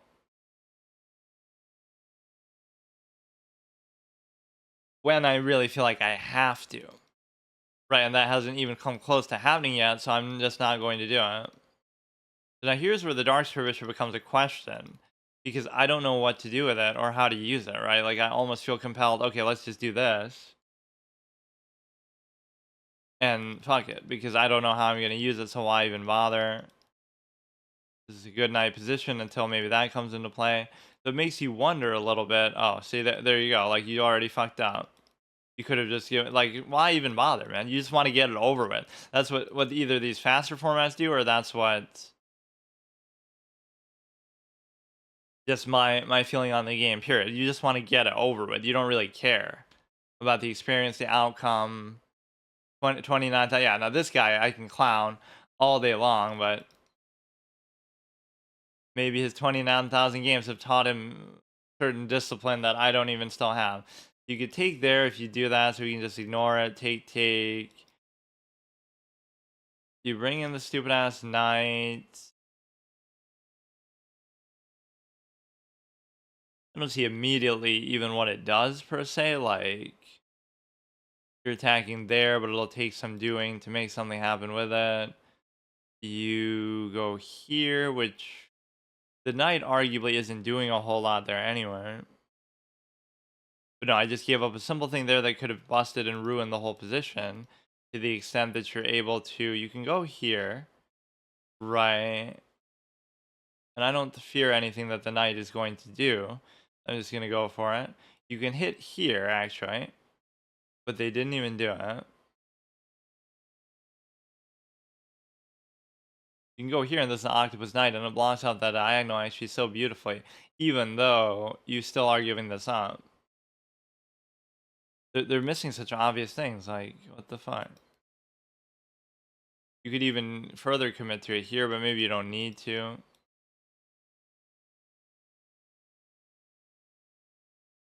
You can make a weird move like this, because if you... I should probably just deal with the immediate threat that I keep talking about, though. But that octopus knight could actually be pretty fucking good, to the extent that you're able to block the diagonal and just do whatever you want. You double stack onto there, which technically wouldn't be adequate cover. Okay, so you take.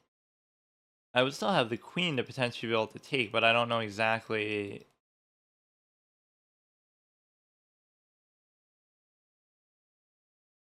You would just automatically lose, right, if they did that sack.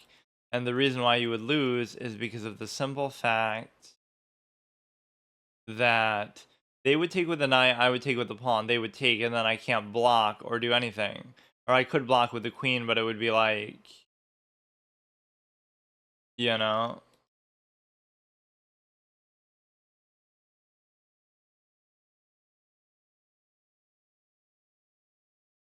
So they've missed kind of a lot of obvious things. Okay, at least here we have a cover on there, but it wouldn't be enough cover necessarily.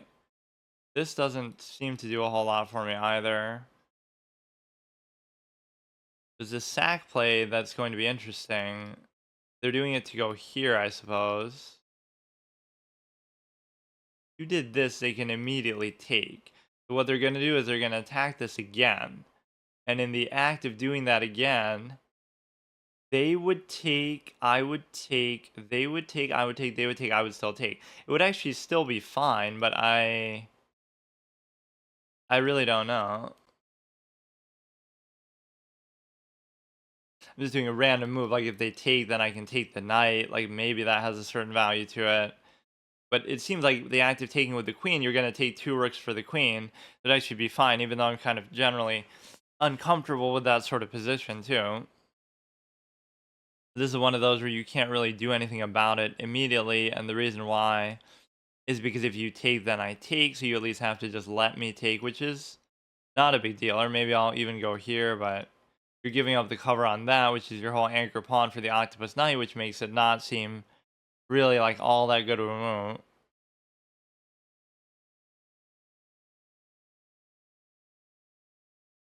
Yeah, it would be very difficult to cover that sort of again, but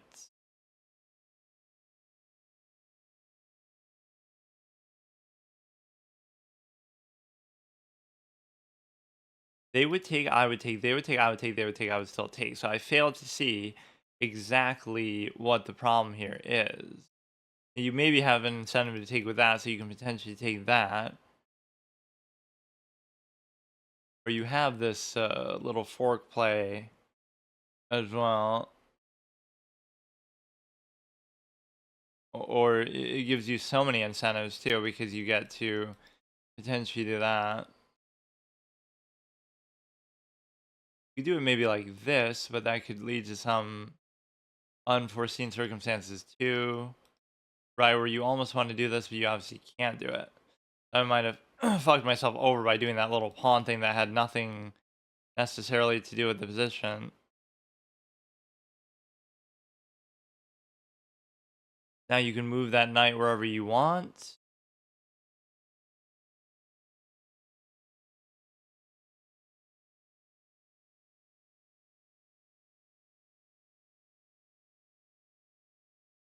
You can move the knight wherever you want and give it check. And I can't move that because these sack plays and stuff are going to indeed happen. So I don't know exactly what to do with this.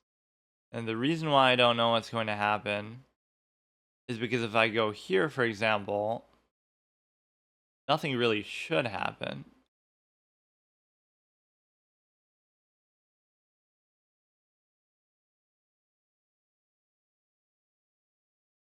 I might lose like a rook, I guess, in the process. And I had sort of a fork that I would have rather gone for than trying to do that stupid shit with the knight, right? Just this fork was available there for at least the one move.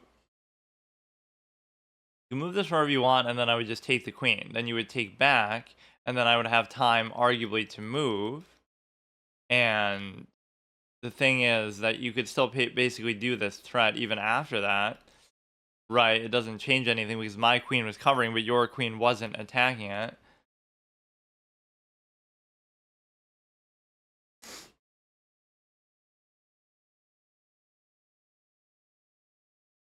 So you have, again, if you move it, all right, I guess I'm generally fine with that, but I'm not entirely sure still. You would expect that there's something you can actually do with the knight here, but I guess there's just not. You don't have to cover there, you're attacking there, it leads to some potential threat here that you could do to,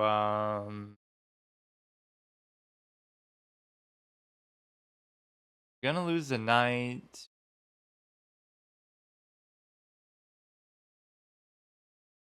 You could attack the thing there, maybe. Still in pretty much the same spot. You could pin it down if you were to do that. What you can do is you can basically push me out. Here we go, dude. Here we go. Now, how does this work? How does this work any better than you'll go like that? Then we'll do the take. I mean, I have to do it. I just don't understand it. It'll be like a 10 for 10.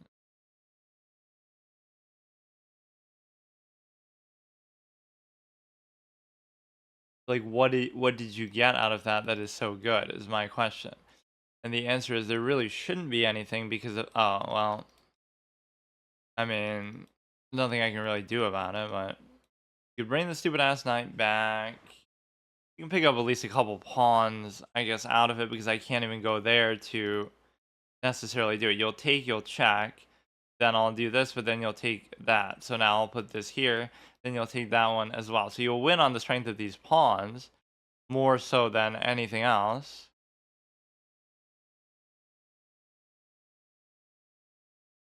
Right, and again, just the dynamic nature of the queen and the liability that is the knight is certainly going to show you the difference in the game here. I mean, I'm actually in a better material thing, but positionally they're going to get back basically 2 pawns right away. So I'm not even up material and possibly more than that too. Because some of these are going to be impossible to cover. They'll end up there. This is where these busted pawn structures just ruin you. But you would take, check. I have to block. Then you take. And so now you would be able to take another one there too. And I just have to live with it because there's nothing I can do. There's just nothing I can do.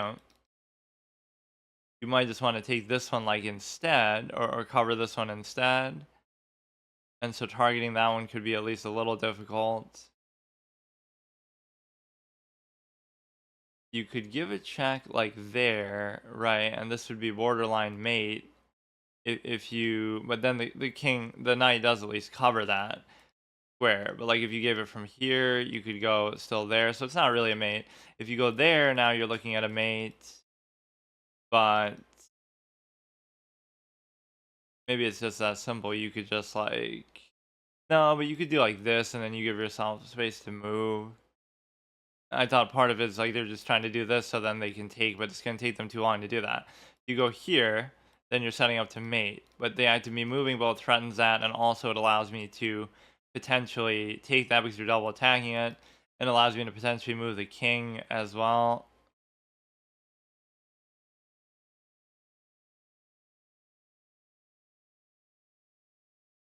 I don't know if this was a really good, well-earned sort of game either, but you have a situation where I probably should win this now, or at least I should draw it. I mean, win is still a tall task because it is still chess overall that we're talking about. But what I don't like is how much I misrepresent sometimes my style of doing things, and the reason why is because okay, but now that doesn't have any impact, or it probably will because again, it is the night that we're talking about, and whenever you do that, you realize exactly what you're in store for is just a nightmare. It's just a nightmare to deal with this piece. Like, you'll push that and you'll be attacking and just... You go here, you could give a check, you could potentially take... Just a nightmare, man. You'll go here, you'll cover this. The active moving that will allow you to attack the knight again. This is what I mean. You think you have a material advantage, or you think, you know, 3 pieces are better than 1, but I would rather just not even have this on the board. Like, literally. I'll just sack it. Just get rid of it. Like, I don't want anything to do with it. It's just a disgrace to the game. Like, it's just not something I want. I don't want the knight.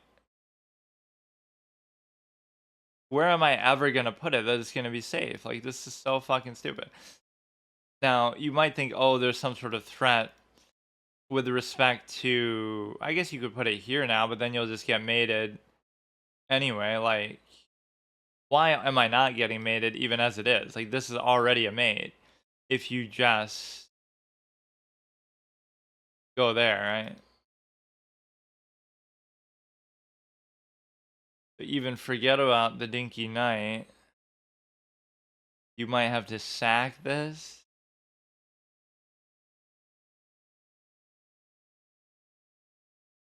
So it certainly doesn't help you when it comes to... It doesn't help you when it comes to being able to actually, you know, do anything in the game that is actually remotely useful or anything at all. So the goal here is you give a whole bunch of checks and you might be able to pick up the rook then as a result of that. But other than that, I'm not too sure. And so the king can't move. You can't even really cover that. This is at least good actually because it gets covered and it also covers itself. So now we just have to figure out something we could potentially do with the rook, and I'm not too sure what that actually is. You could give a check, of course, if you do that. Let's just put it sort of closer on this side, and you could very close to mate me there as well because of the claustrophobia of the pieces themselves. A whole bunch of random checks. Would really only serve to let the king come in all the more. And that's just a mate anyway. They wouldn't believe either. How could this guy who played not even well, how could they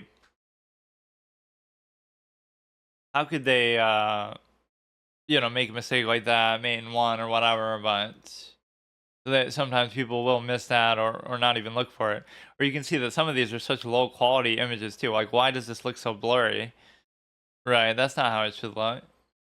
I keep forgetting to actually even change the song because we're losing these so quickly. I guess I could do more. I would have to actually go on So I lost like maybe 3 thumbnails in doing that. So that's just a good way to keep track of how many you're losing. But I don't know. I'm not really vouching for the way that these games are going. Yeah, and I could stay around this rating forever, but it's not actually something to do with. It's not something to do. Oh yeah, let me try this maybe. I saw this article, so let's just play this. Fuck it. It's my fault because I am giving it too much credit. Like I don't like it enough, so I just shouldn't even bother. But I wanted to give it this chance. But this is part of maybe what I realized instinctively when I was younger, that, or you can actually even log in with the chats, which I guess is cool.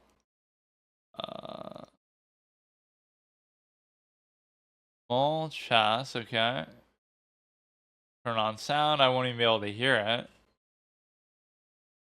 So this is like some inverse of the game where you're supposed to make like the worst move possible, which is kind of like maybe anti-chats or something else is already like that. What are you doing?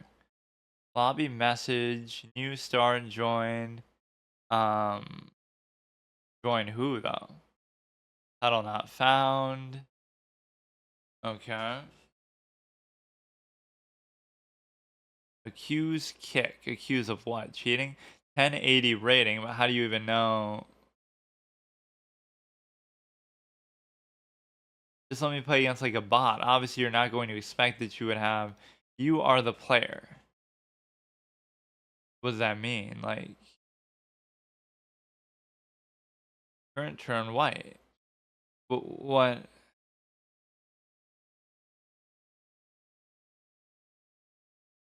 Oh, it just took it really that long, or is this actually a player? Uh, something you're supposed to say like, what the fuck are you even supposed to do?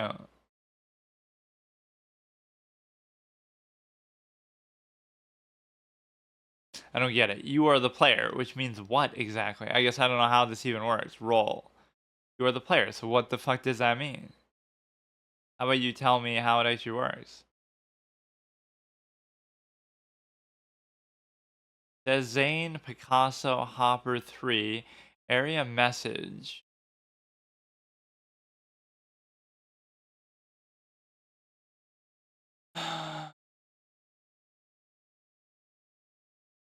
Guess I'm just watching what's happening, but bad phase voting. Let me just go back and see actually how it's supposed to work because I have no idea. It didn't even really explain it here. I guess it has to explain it on the other thing. Forget it. I can't see what's happening there. Game, log in with the chats, which we already have done. Turn on sound, don't really care. Get this over with. Let me just see what it is. Or now it won't show me what it is. The fuck? Resign, I don't care. Won't even let me resign. Could be that the site is scuffed more so than just me not knowing what to do, but yeah, show me exactly how this works. What is it? Answer, let's first begin with Molchas. It's not an eggplant, haha. It's not a category 5 hurricane. There is one player in each team that is the mole. The player wins when and only when the opposing team wins. If the other players on the team are confident in deducing who the mole is, they may vote off. Oh, I see. It's almost like an Among Us type of thing. The voting only occurs if the mole is successfully voted off. It defects to the other side where it becomes a normal member of the team. Mole is not successfully voted off, it becomes a rampaging mole and can make the most terrible moves imaginable for the rest of the game. But then wouldn't it be obvious who it is? Like at what point? I don't know exactly how that makes sense. New. Let me see. Start. Because then it wouldn't make sense if you're doing it against AI. So clearly, why? I don't know. Leave what though? Title not found. Select mole game. What does this mean? Like you're playing with somebody else? Undecided. Accuse. Kick. Seems like maybe there are people in here, but it won't let me join. Like in a game has already begun. Game's already begun. already exists. Well, how? Okay, so it's over here. It's not letting me move. So even if I am the thing, then how do I do it? I'm so confused. Like, I just don't get it. Player not found. Whatever, dude. No, I like all these little gimmicky, sort of fun things you can do. Like, there's so many millions of variants you can come up with, and that keeps it fresh, and that's better and more objectively complicated and more exciting and interesting than chess itself. And the reason why it is because of the simple fact that like who is moving and what is happening. I just don't understand anything. It's not my move because I can't do anything.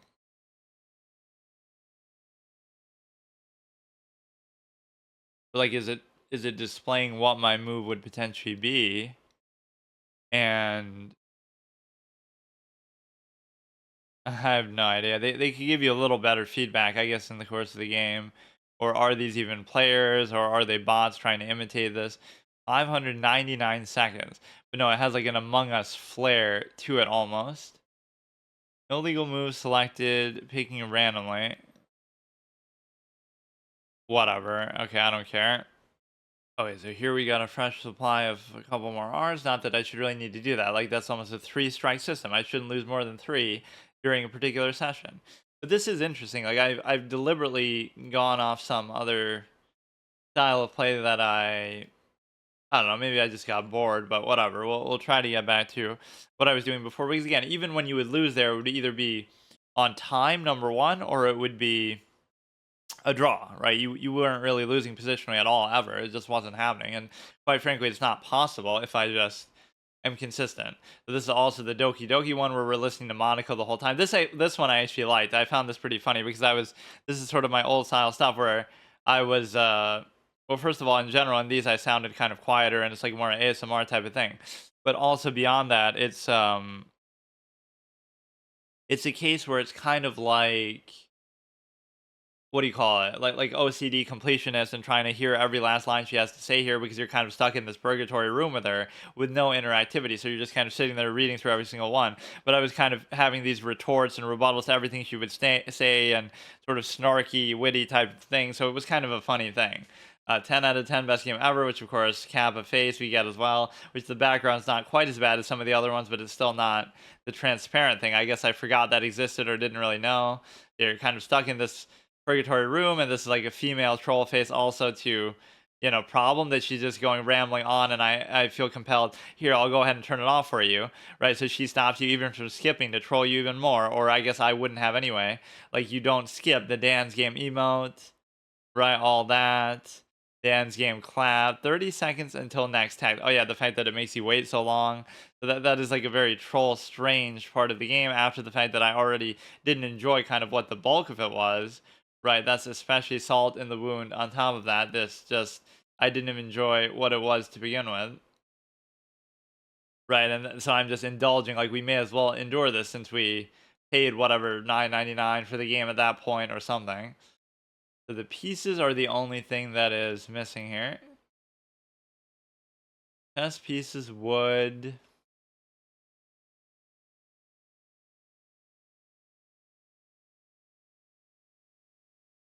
We're getting close to the end of these as well, or at least this section of it, and this is kind of more organized for a while just because of the fact that you have now these ones look exactly the same, if I'm not mistaken, right?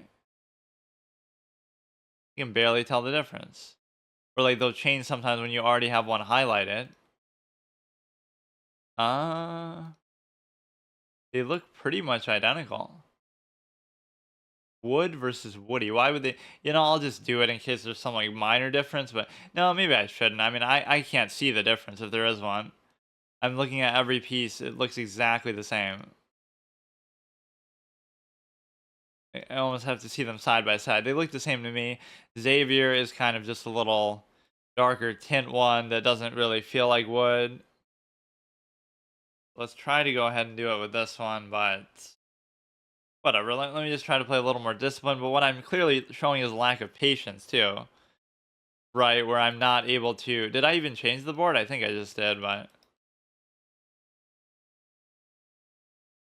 I think I've stayed generally pretty true to the format. I mean, even if I've repeated pieces or something, I haven't done it with ill intent. I've done it just because they happen to repeat them in the list. Like I just downloaded every single one from there. And thankfully, at least most of those still work, but a lot of the boards do not.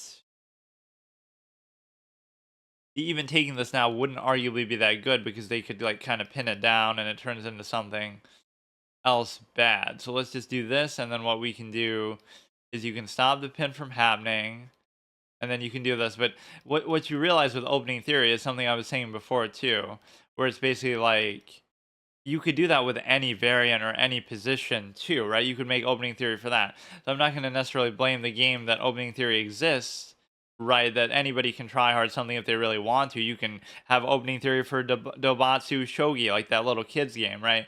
There's even opening theory for that. So you can do that with anything if you want. So that's not the fault. But the fault is like this sort of fixation on just the one version, right? Where you could theoretically have so many other things that you basically now you could just take there too, but of course you'd want to make sure you cover that as well. So they're immediately playing very badly from a simple perspective that you can just do that and there should be no repercussion, right? Because this knight sequence of moves was really bad. The first one at least makes sense because you get to, see, now that should be the difference in the game right there. This is a 1680 who's played 2,700 games. He's like me. He just doesn't give a shit or doesn't pay attention or anything.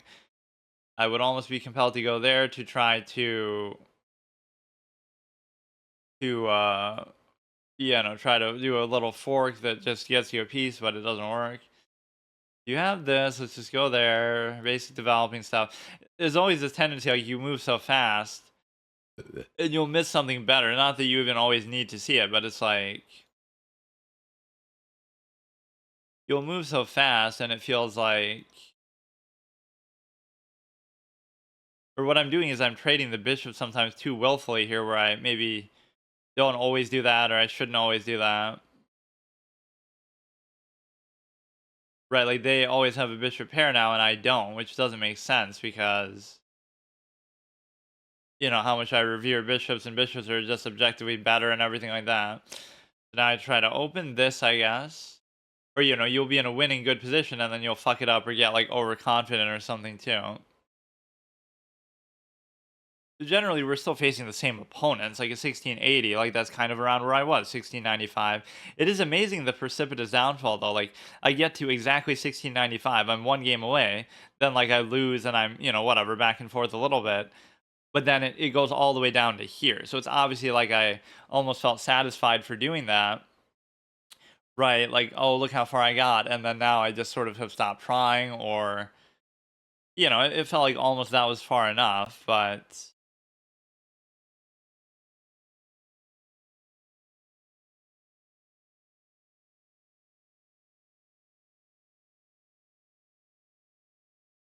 you could go here because you're still covered by the bishop as well, or you could do this and basically force the trade, but actually wouldn't. I'm not sure what that knight move really did, but we can try to push this as far as we can. Leaving it here is good, but then whenever you get the chance to trade, you should basically just do it. Right, like why wouldn't I just do it?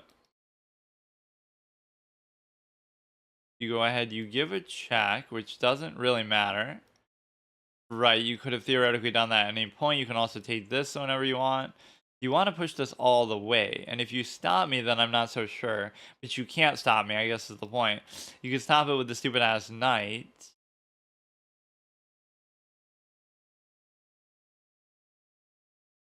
Everything just becomes like a memory game, though, with respect to you keep seeing the same sequences over and over, or the kind of things that you're going to win because of are also going to be the same way because you get to, like for a while, like you'll win because of opening traps and stupid stuff like that. That again, anybody can see, but you kind of take it for granted because you either don't want to study openings or you assume that they're too much stale and stuck in place and whatever set in stone that like you don't want to study, but then you have to study because nobody can really come up with this all on their own. Or if you do sit there for a few minutes in the opening, you will basically try to you'll end up getting flagged like as time goes on and stuff. So this move could be very good. And so you can block it with the knight. I can try to do something with this. You could block it with the queen. You could, but you got so much cover on there too. You would ultimately easily be able to take it anyway. So I don't know how good that actually is. You have this diagonal that you could maybe open up. You can't move the actual pawn. But if I move this here, you could easily take, right? You would take, I would only have one take back, even if I had this, even if I had the queen. Like, it's a good pawn position, don't get me wrong, but it's sometimes deceptive. Or, a more advanced level of play might even say this, like, we'll go here and we'll just, try to do it like that, but then it feels like it leaves you too exposed somehow, where I don't like really playing like that, but sometimes you have to try to press the advantage and press the position. Not like my position is even that good, but I'm playing like way too fast and way too confidently almost.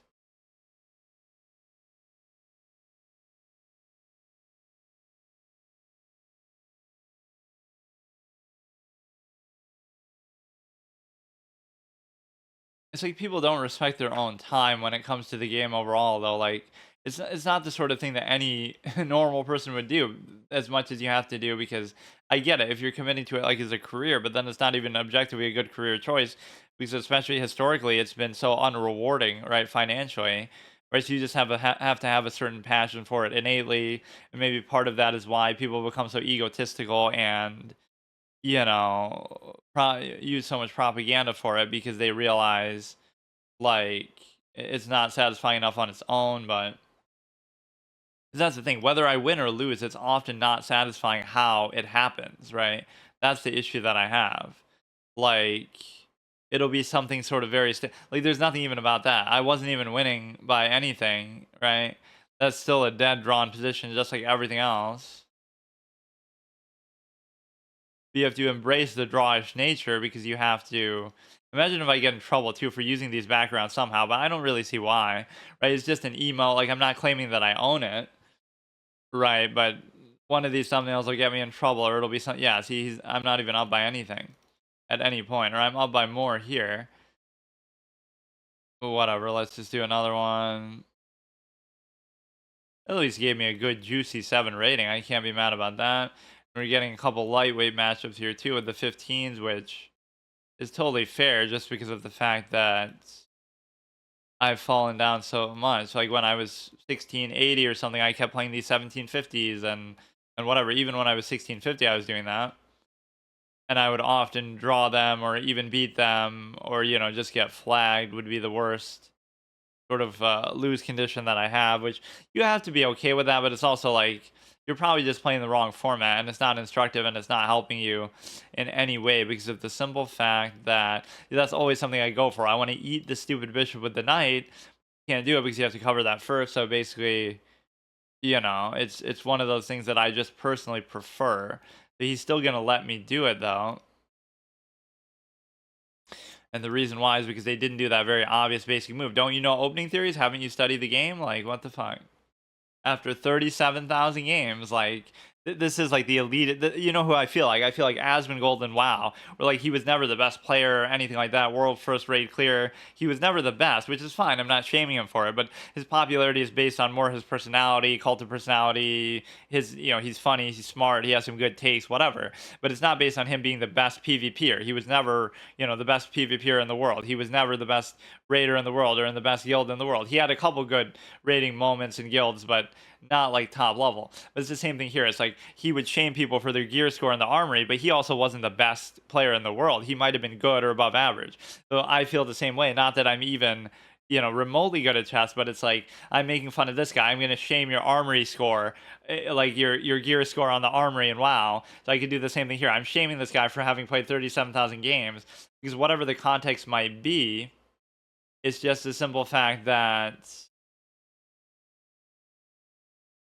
there's no excuse for being necessarily that bad, right? Being as bad as me, and I do have a pretty raw authentic measurable thing, like, yes, even that I'll round up. Although, again, between these two meaningful formats, it's more like 15, 1600.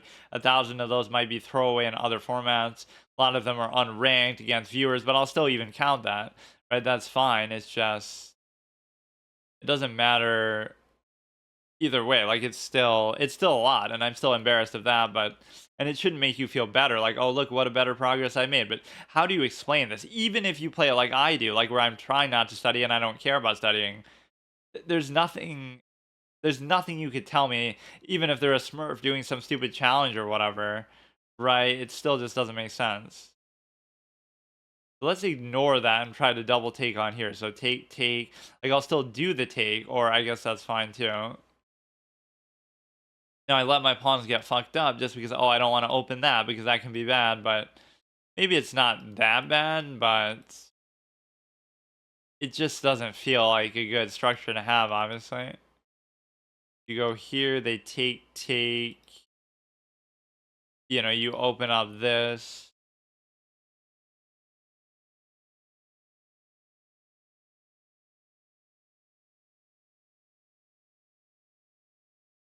Attacking there, nothing's really happening with this. You should easily just be able to do that with respect to if they take, I could take there too, but I kind of want to save that for later because you get to whatever, have a good strong diagonal going. Now you're going to potentially double take onto here, but you won't actually be able to. And so now you get to wait and see what happens. You could try to double stack onto there as well. You could try to do an attack, you know.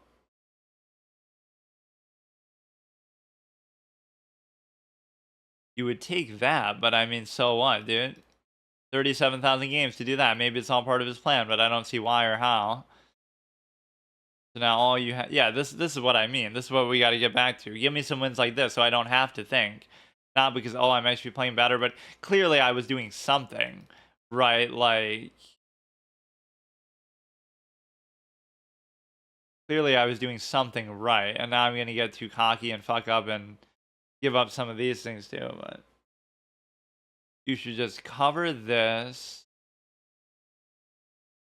right? And if you give a check, you could take the rook itself, and the reason why is you'd have to give it here, though. I would be liable to still fuck this position up too, but this is sort of, it shows you like, oh, this is what I'll be like, but it's not, because, you know what I mean? Even in this way shorter amount of time, this you can't really excuse even, yeah, like even if you're learning just from playing and you're not actually doing anything else, you're still,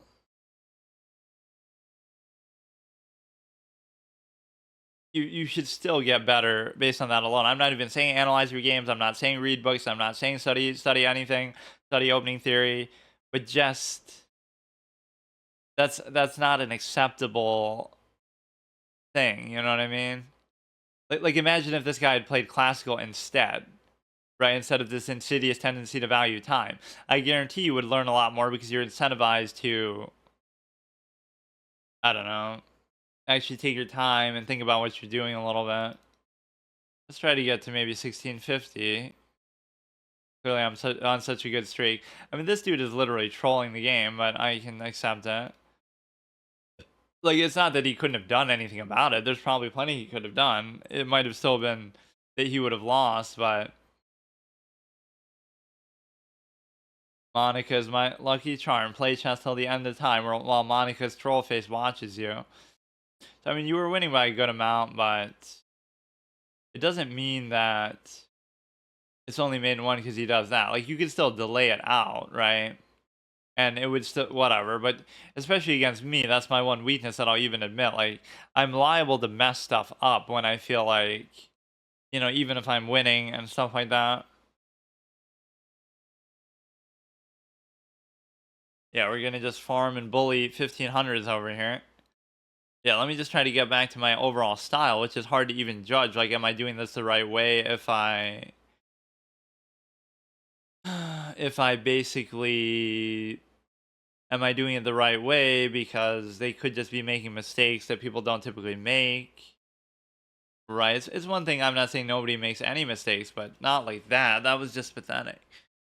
So you go here, you open up the ability to develop the Dark Sphere Bishop here.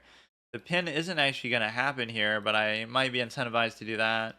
You end up blocking your own diagonal with that, but what good is the diagonal doing anyway, right? Like, it almost doesn't matter because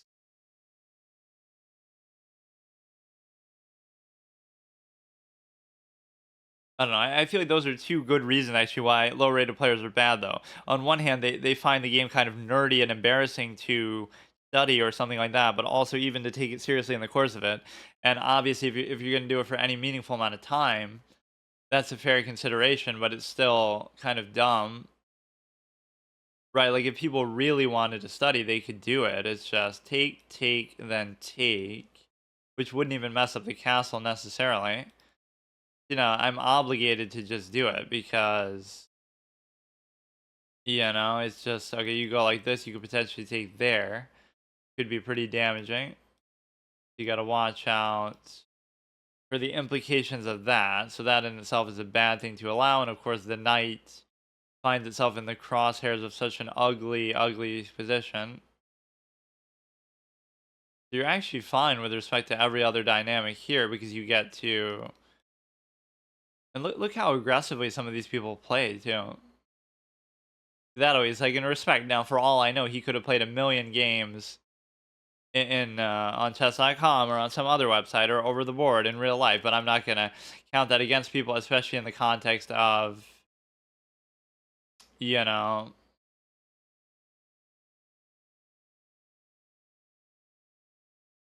especially in the context of the simple ability to consider that you could say the same about me, but I think it's pretty clear that I didn't play that much as a kid, even when I would say that, like, oh, I played as a kid, oh, so you must be a super grandmaster, fucking, like, it doesn't mean you played it necessarily that much, I could simply take back into effectively a fork position, and that fork position would allow you to, guarantee the take on one of these two things, the bishop or the queen. So that's my kind of move.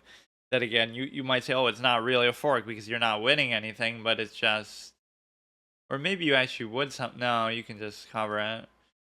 Even if you don't take, you keep going, and then that's fine too. Be like a closed pawn, locked pawn type of structure that I always am so happy with. This is also a fork if you had done it that way, but it doesn't really work. Or like maybe this is kind of a good thing. It's like, it's an octopus knight that, it'll mess up my pawns a little bit, but these are the kind of moves that can get you in trouble. But it's going to guarantee, or it's going to encourage a trade of the thing on the thing, of the bishop on the knight. And even though it leaves the pawn awkwardly placed, maybe it's okay. It's covered by the bishop. Like, I don't know whether that's good or not, but it's partly my lust to try to trade the knight, right? That clearly never steers me wrong, or my lust to trade, like, just in general, overall. Yeah, you could have given up, like, a fucking royal fork or some crazy shit there too, but not really. Like, this is even cute, but the problem is they'll just do a en passant thing. So maybe it's fine. Like, the bishop is going to be there for you no matter what. They got to figure out something more that I can do with the stupid ass. I don't know. Like, why am I even trying to push this? I shouldn't mess with the king side. I should just mess with the actual their side here. Right, I'm not very good at attacking the queen side, but then I'm always so defensively compelled. That's one lesson that the engine actually will teach you from whatever I've analyzed over time, is just like, whenever you're in a bad position, you should always, or like you think you're in a defensive position, a lot of the time the solution is to simply, um, the solution is often to simply do it in such a way that I feel like that would be bad. So, but I can wait. I don't need to do it right now. You actually pose a threat of your own. You don't often just try to play defensively and stale and claustrophobic. You try to pose a threat that they have to react to before they can do their threat on you, unless the threat is like really decisive on you, Right, so it's not even like a psychological thing, like, oh, you're trying to distract them. It's more just like it's more just a case where you're able to pose a real legitimate threat that they have to address, right? And so that has certain potential to it. I don't know. I'm just gonna try to harass the shit out of them here with the knight. Try to open up their queen side a little bit. I'm being a little bit too lackadaisical still. They would take, I would take, they would take, I would still take, right? So they still couldn't do that. If they moved the bishop, I guess they could now with the rook. But it's okay. I just take it. And I'm even giving them, that precedent to basically do that. And I could also just trade this as well, or I mean, of course, you get it for free now, which I wasn't even thinking about. See, this is where it informs me incorrectly. I'm happy, like, oh, haha, I get to trade, not that I get to win something by doing that. Even they would take, I would take, they would take, I would still take. So I legitimately didn't. It's not even that I didn't see it. I'm not even thinking like that. I'm just like, I'm trying to trade, and if it happens to benefit me, then so be it. But you obviously lose the cover. It's just I'm just too lazy with it sometimes. It's not that big of a deal, but what exactly are they doing? They're loading up to try to do something here, and then I'm in a bad spot because now you go here and I don't want to take, but I also don't want to let you take, or I also don't want to let you put that there. If I let you keep going, that could be very dangerous. And so I almost want to open this.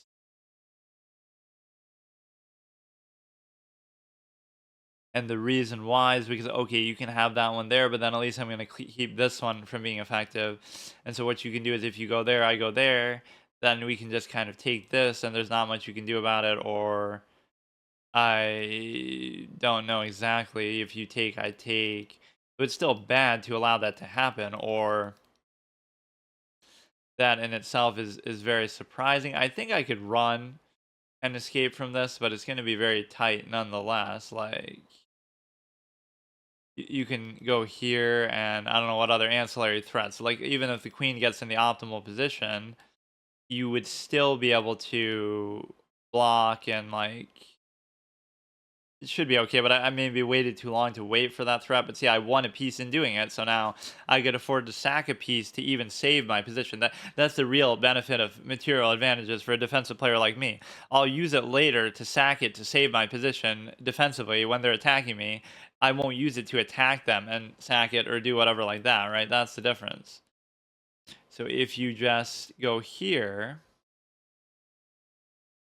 right, you would be in an excellent spot. Or quite frankly, if you take there, it doesn't have any impact. So I don't know what the difference is. You go here, you like pin it down, or you were so confident of that. You were so sure of what you were doing there. I could care less about one dinky stinky. What?